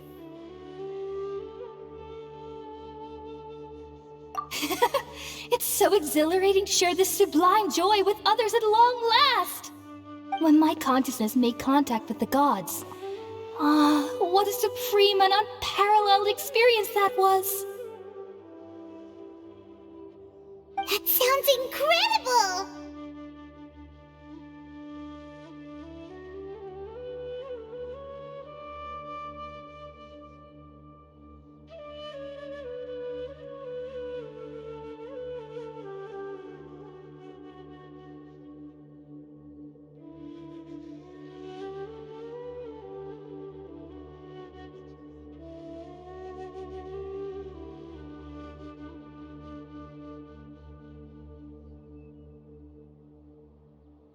Oh, all right.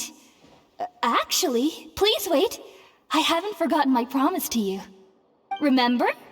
I promised to help you understand what you saw from Irminsul once I gained deeper insights. My current self has not only gained true insight, but I can even help you establish a direct connection to the consciousness of the divine. You can do that?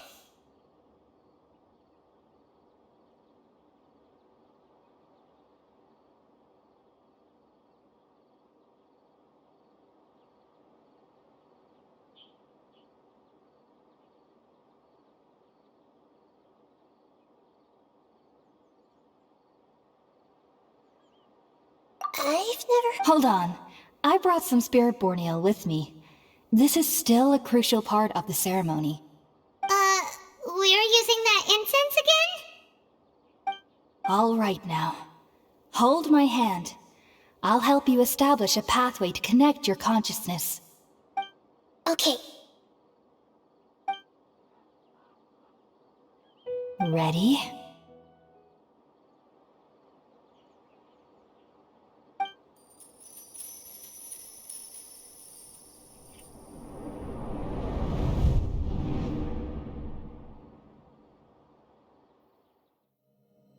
It took 3 betrayals for me to finally understand. The world is just an elaborate tapestry of lies.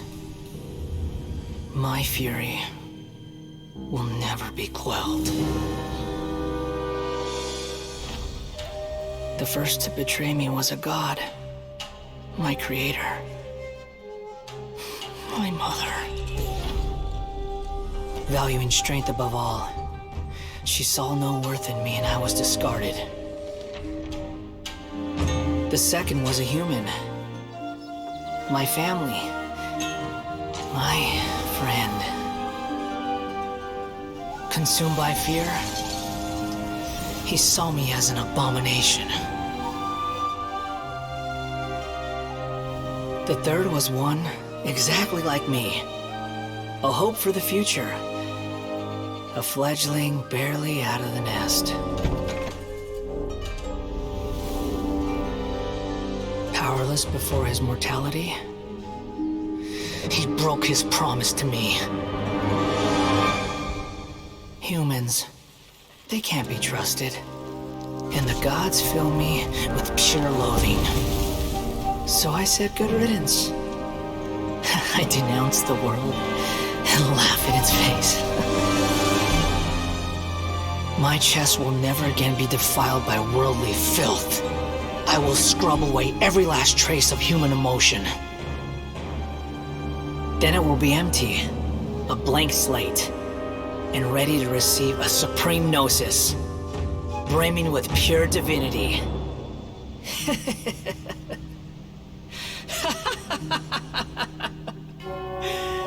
There is no need to fear. The pain will be brief. Your era is coming to an end.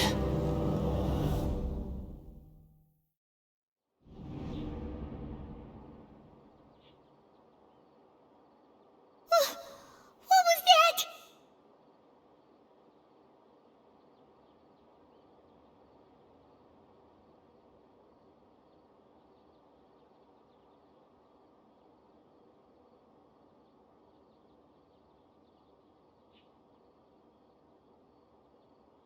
Did we actually just see the Balladeer's memories?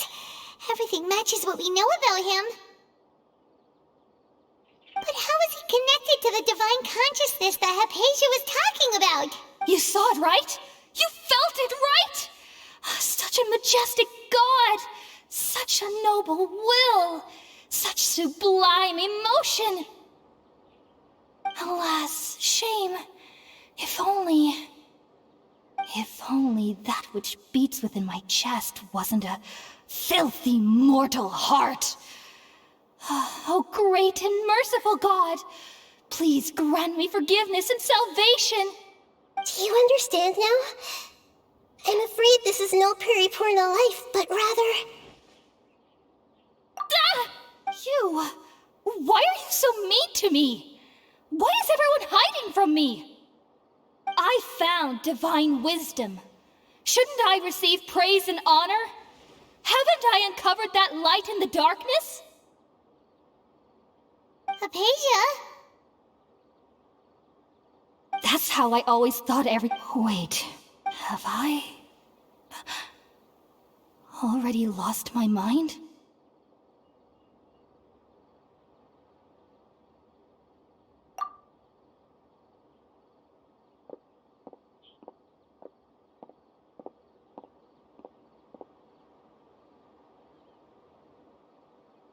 Wait, something isn't right!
okay, Nahida? Wait, no. Something feels different. You're back! Oh, the Traveler's back? Nahida was controlling your body for a while. It seemed like she jumped over to you as an emergency measure right before the Catherine puppet was destroyed. After that, Tainari heard the commotion and came over. He helped us defeat the mercenaries and then he ran with us all the way here. What? You swapped places? You mean your consciousness also went into Nahida's body? Wait, then where is Nahida's consciousness? Where is she now? I never imagined that an individual's consciousness could be transferred around like this. Had I not seen it with my own eyes, I would have never believed it. I don't think this can be achieved with current human technology. Also, while we were running, the consciousness in your body told me to pass on a message. She said, "The doctor has found a way to trap my consciousness, so I can't journey with you anymore. But even in a moonless night, a shower of starlight can still drown out illusions and lies." Oh no! Nahida's trapped in the sanctuary of Surasthana for good this time. Was that message all she left for us? It's pretty vague.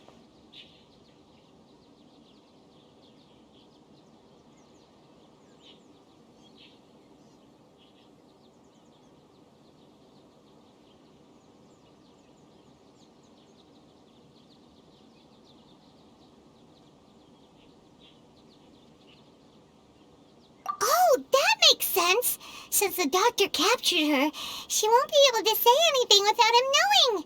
She's being extra careful. Even in a moonless night, a shower of starlight can still drown out illusions and lies. Huh.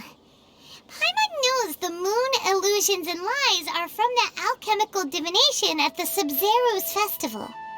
Didn't Nahida use a starlight analogy before?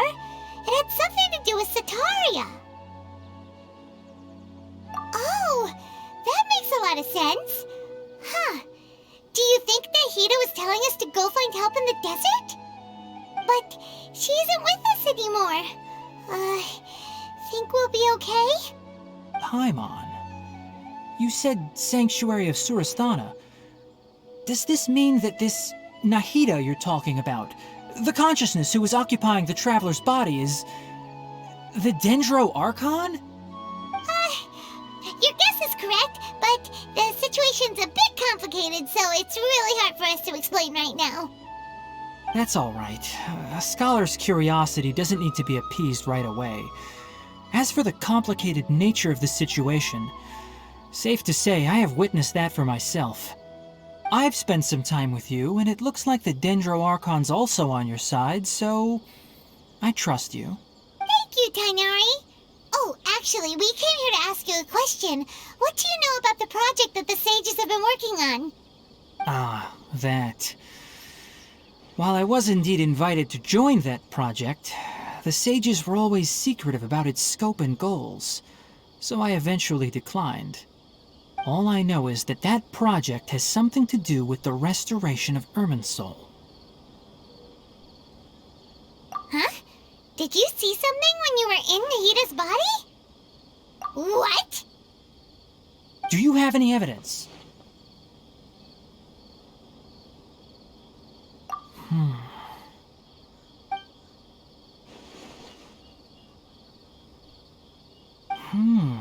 So that's what happened. That explains why Hypatia's symptoms were different from those of the other scholars who went mad. It's because she made contact with the consciousness of a new god who is still in the process of being born. Tainari, did you leave the Avidia Forest because of Hypatia? I did.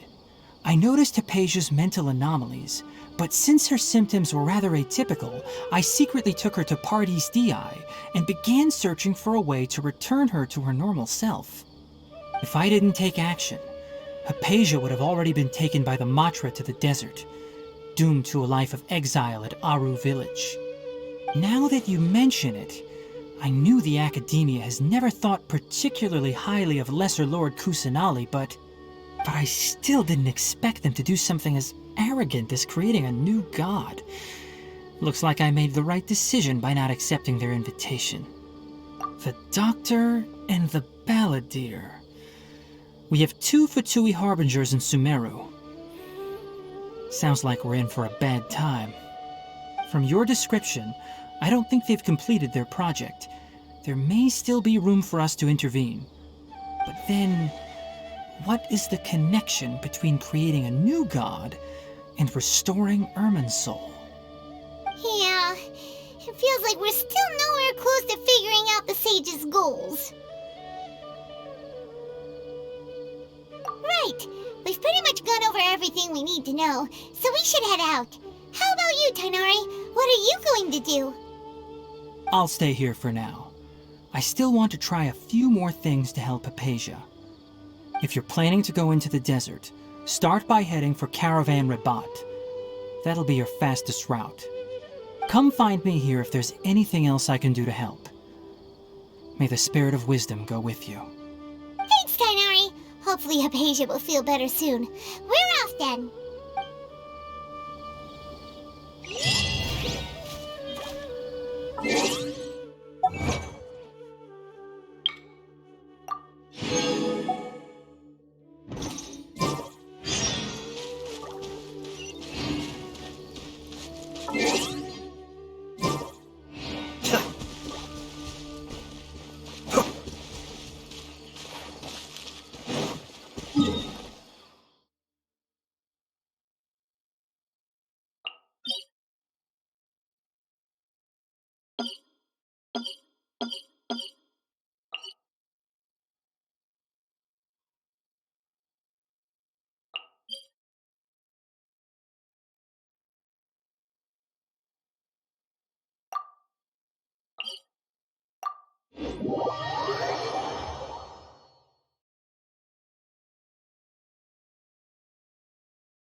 Be still.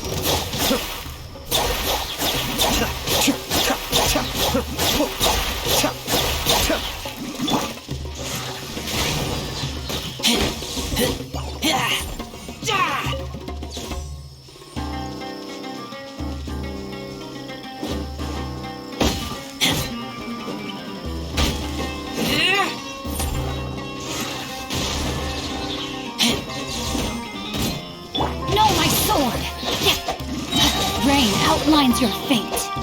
Witness the power of Gua.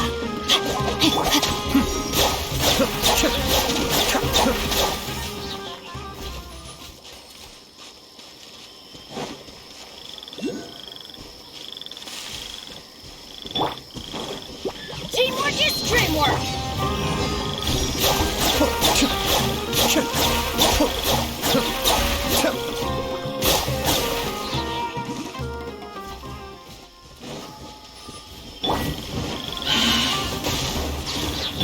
Mind the deluge.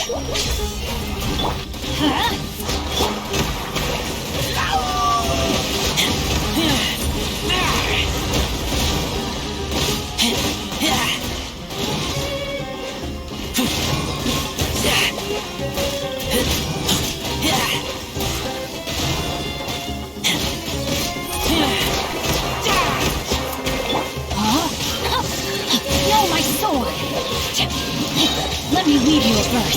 Cascade!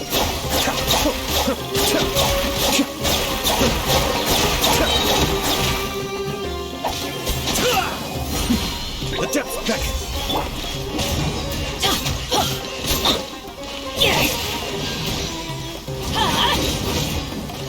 Adventure! Everybody stand back!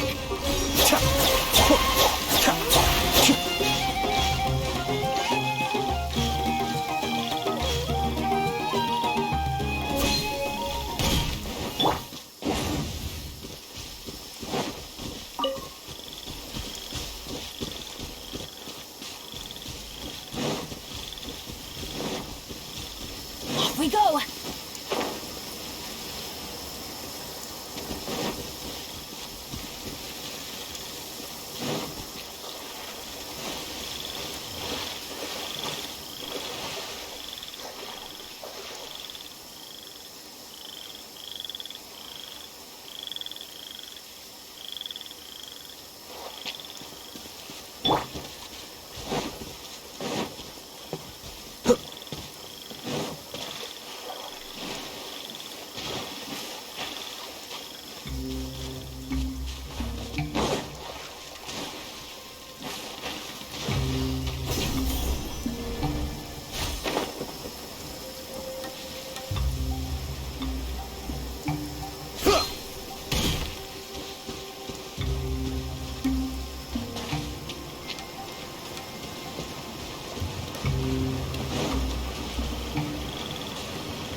Be still.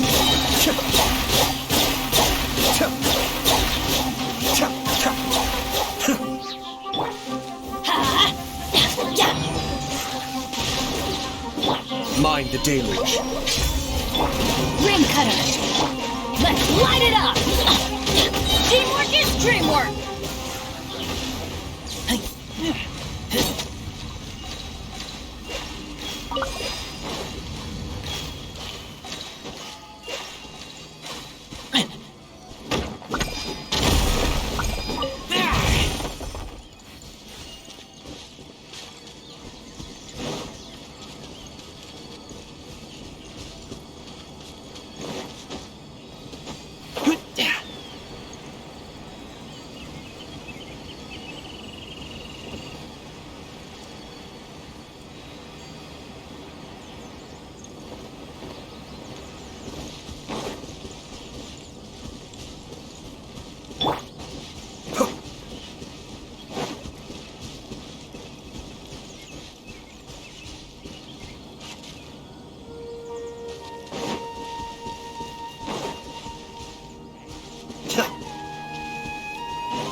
Something's come up?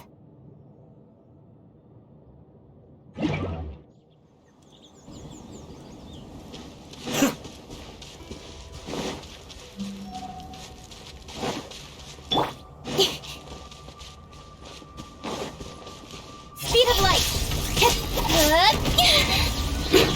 No, my sword. Huh?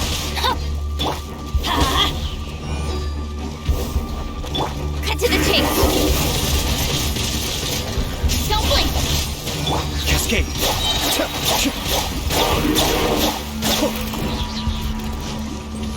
Kamisato. Suiyu. Everybody stand. I can no longer hold back. No, my sword. Let me weave you a verse. Be still.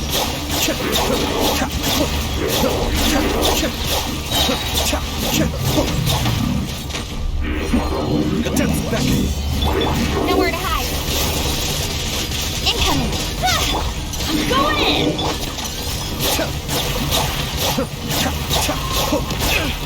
But the plan was watertight.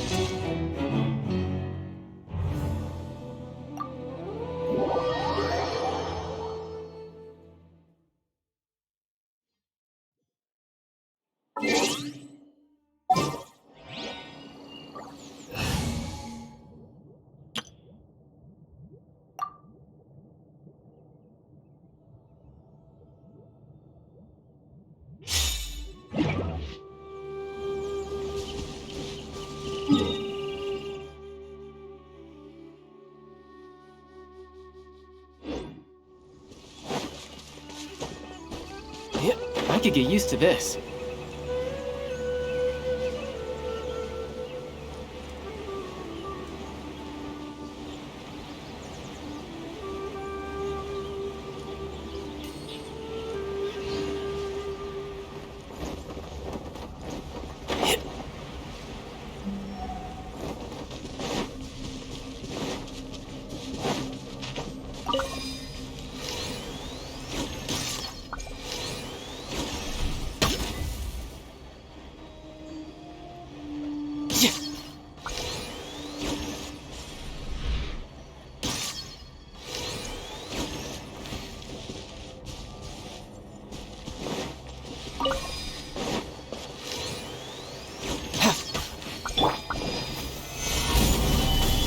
Right here, right now. Emerge.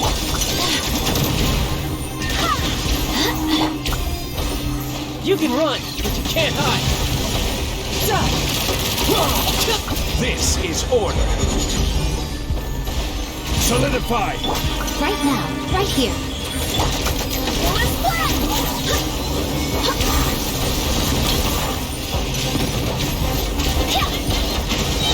Barbados, guide us. Yeah! Yeah! Yeah! Yeah!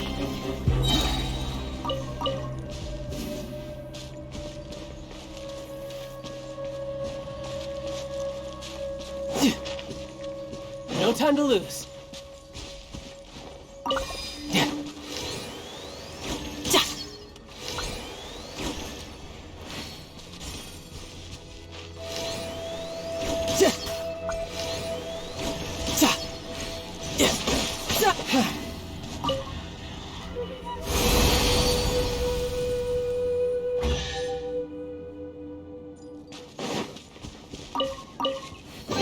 Not bad. Not bad at all.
Everything's in place and they've taken the bait. Yes. Now to start reeling them in.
pretty lively here. So, just past this wall is the desert, huh? Oh, wow. I don't remember remembers hearing people call this the Wall of Samiel. It's made to block sandstorms from the outside. Oh, if it's this tall, it's gotta be the divine work of Greater Lord Rukkhadevata, right? Enough gawking. Come on, follow me. Huh? Over here.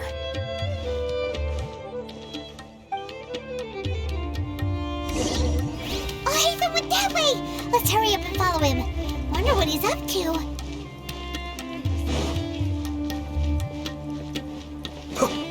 This.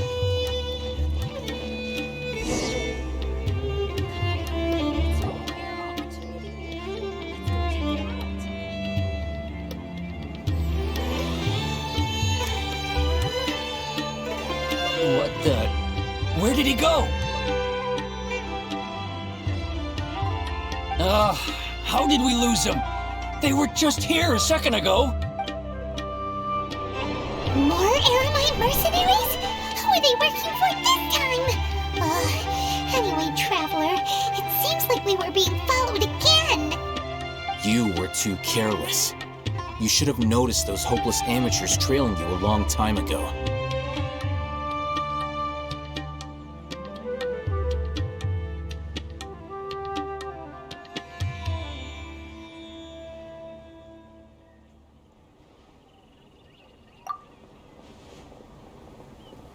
There's no need to thank me.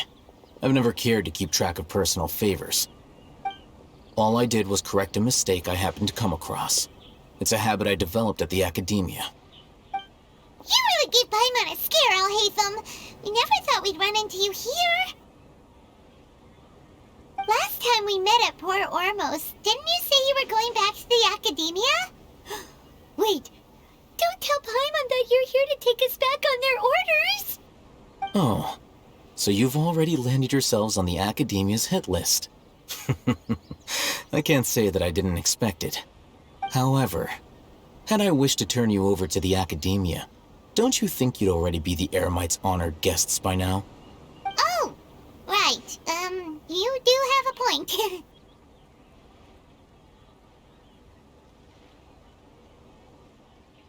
I have no interest in running errands for that project. As a scholar, I've always belonged to the camp that promotes researcher autonomy. And these days, you're more fascinating than anything the sages can offer.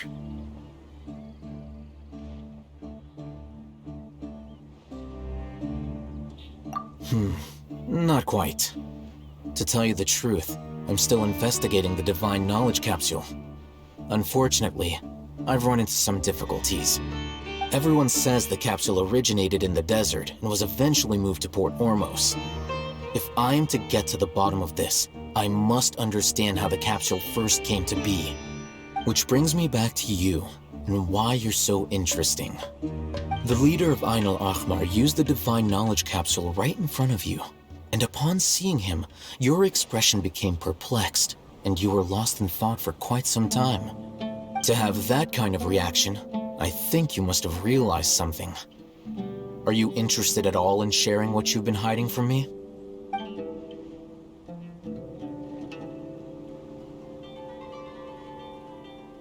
Alhaitham, you really have a ridiculous eye for detail. What kind of person even notices or remembers stuff like that? So that's your answer. Well, I do work for the Academia after all. So considering that, it is indeed wise to keep your cards close to your chest. But that does prove you do have some undisclosed information about the Divine Knowledge Capsule. Am I right?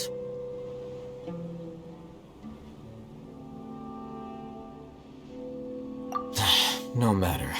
That's right! We have the same plan as you! But we don't really have any concrete goals at the moment. Then I'd suggest starting with Aru Village.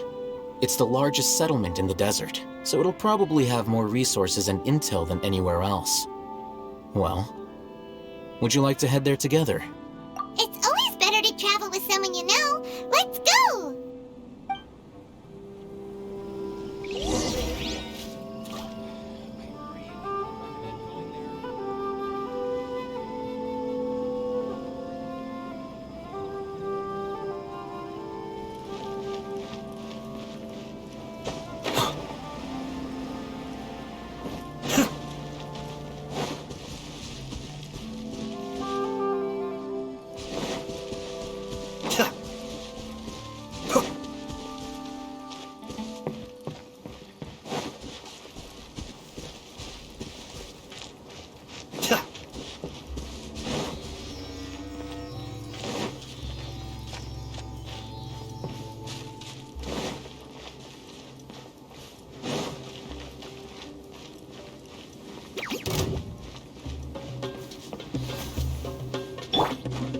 speed of light!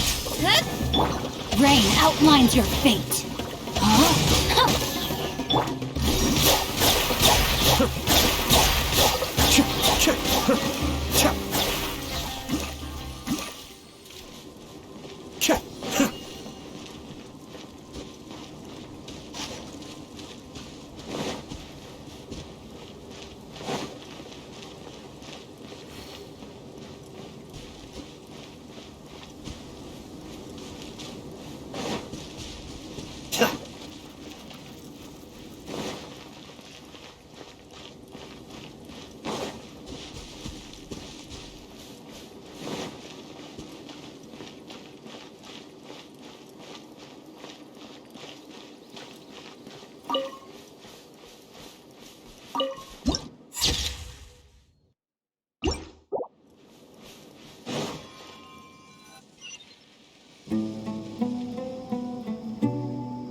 Before us lies Aru Village, the safe haven of the desert folk.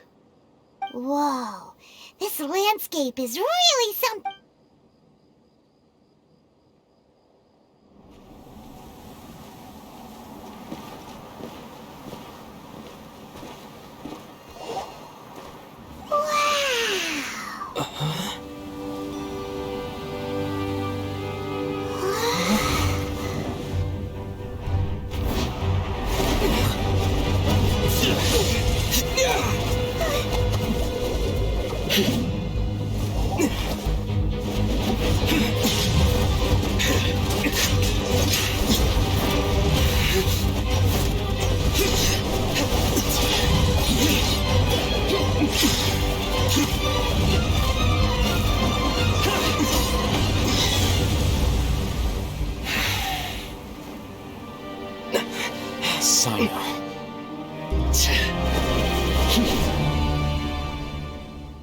Unless my memory fails me, we have barely spoken to— Oh, Hatham. Do not... Judgment? Had I used my full strength, not even this traveler would have been able to stop me. Though styled like an assassination, I sought only to ensure that my target would be unable to flee or resist. Standard practice for the Matra, as well you know. Seemed to me more like your... Yes. General Mahamatra Sina. You seem to have placed a lot of... If I were you, I'd never choose to side with him. I have been pursuing this scribe for a long... Has Al-Hatham... I won't waste my breath Take it out. The divine knowledge capsule you're hiding on your person. Unless you want me to retrieve it for myself. Very perceptive of you. Nothing escapes a... Wait! The divine knowledge capsule? Didn't it fall into the Matra's hands in Port Ormos? No wonder you speak with such confidence, Sino. But I must admit, I'm very curious. And why, as far as I'm aware, the other Matra... Have you been given a mission that's... If I was the real target of your mission, what was stopping you from simply using... I should have known you'd be difficult to deal with. You two! Ugh! What you would do, Traveler? Paimon feels like we can... Well, look at you two, acting all tough and self-righteous over there. Wait, Dia? Great! Finally, someone who gotta help us out here. Yeah, sure looks that way. Two giants from the academia duking it out once and for all. Not something you get to see every day, that's for sure. Listen, I know you academic types love to fill up your big brains with self-righteous morality and lord your empty rules and virtues over each other. But how dare you bring your petty disputes into the safe haven of Aru Village? It seems like someone's gonna have to beat some sense into your thick skulls until you finally learn to respect these grounds.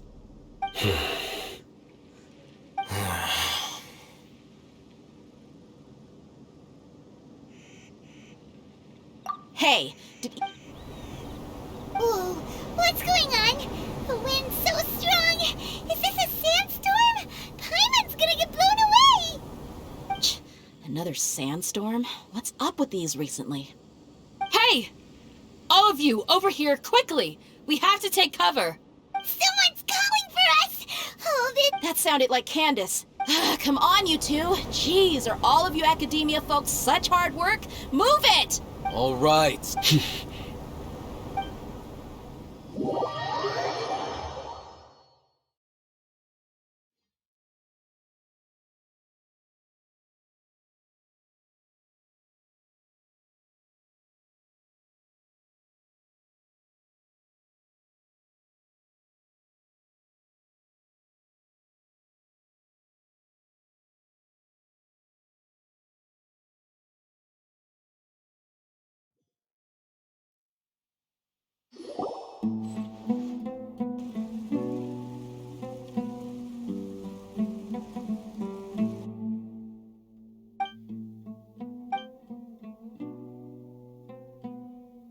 Well, hey, wanna play sardines with 3 people who wanna tear each other limb from limb? The air is so thick and heavy.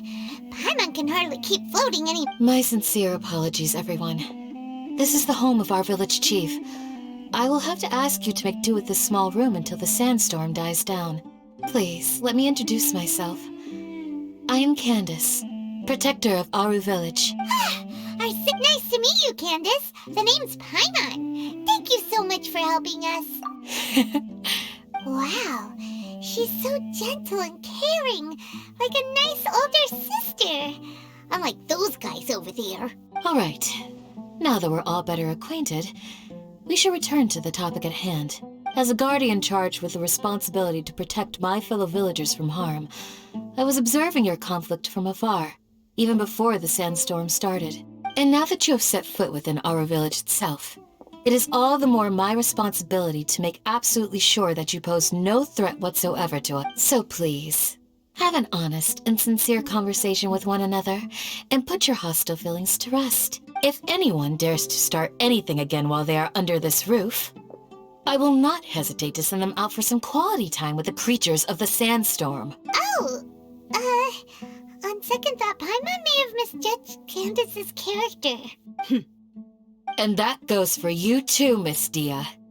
Do I make myself clear? All right, That's what I like to— I was supposed to be a mediator, but I might have gotten a little too involved just now. Anyway, one of those two should probably start talking. Wait, that was you trying to be a mediator? I have nothing to hide, so there's no shame in explaining myself. While Al-Haytham wasn't wrong about the other Matra not knowing my whereabouts, it's not because I've been assigned a morally dubious mission. Rather, I've chosen to exile myself. Huh? A little while ago, I discovered that there was data missing in the Academia's project planning and development files. What little they did report clearly did not match the project's actual progress. As General Mahamatra, I had the responsibility and authority to request an audit. I tried to investigate the issue myself before submitting a formal audit request. But I began to realize that they were cautious of me from the very beginning.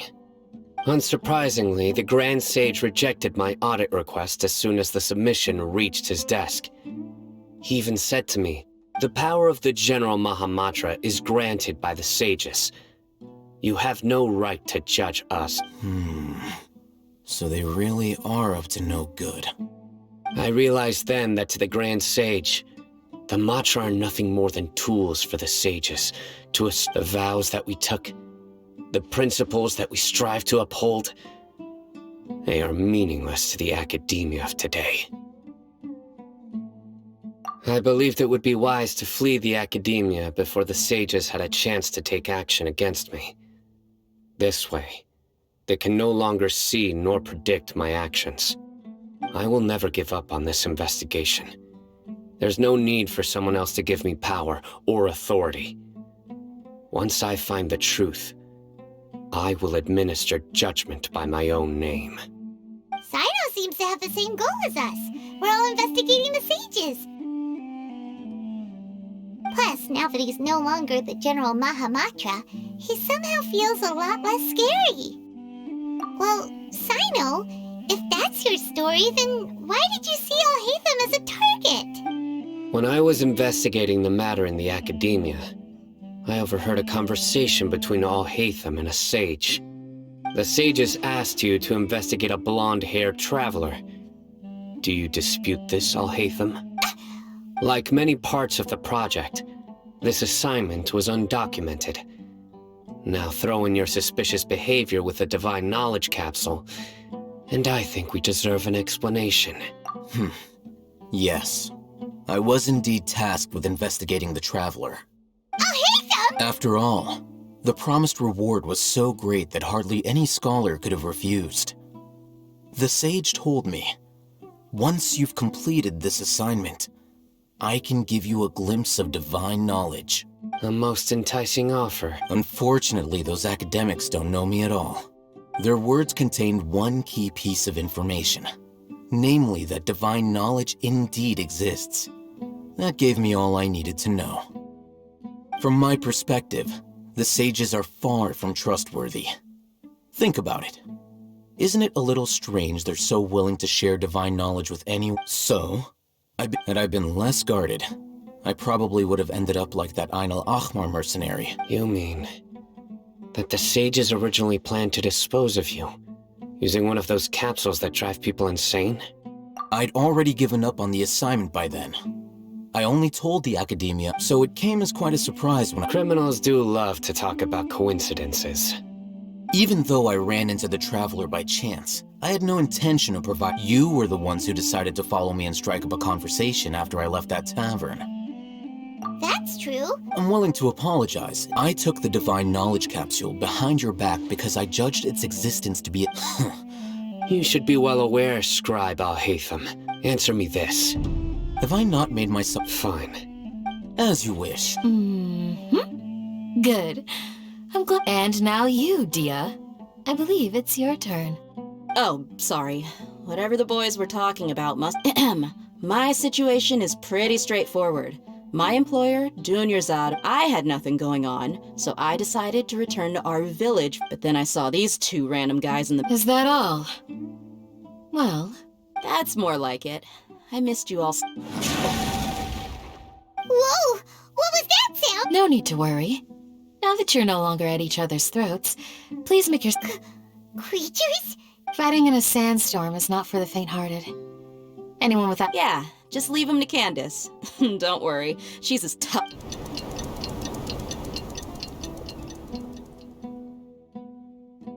The winds died down. That means this Candace still isn't back yet, though. When you put it that way, even I'm starting to feel a little worried.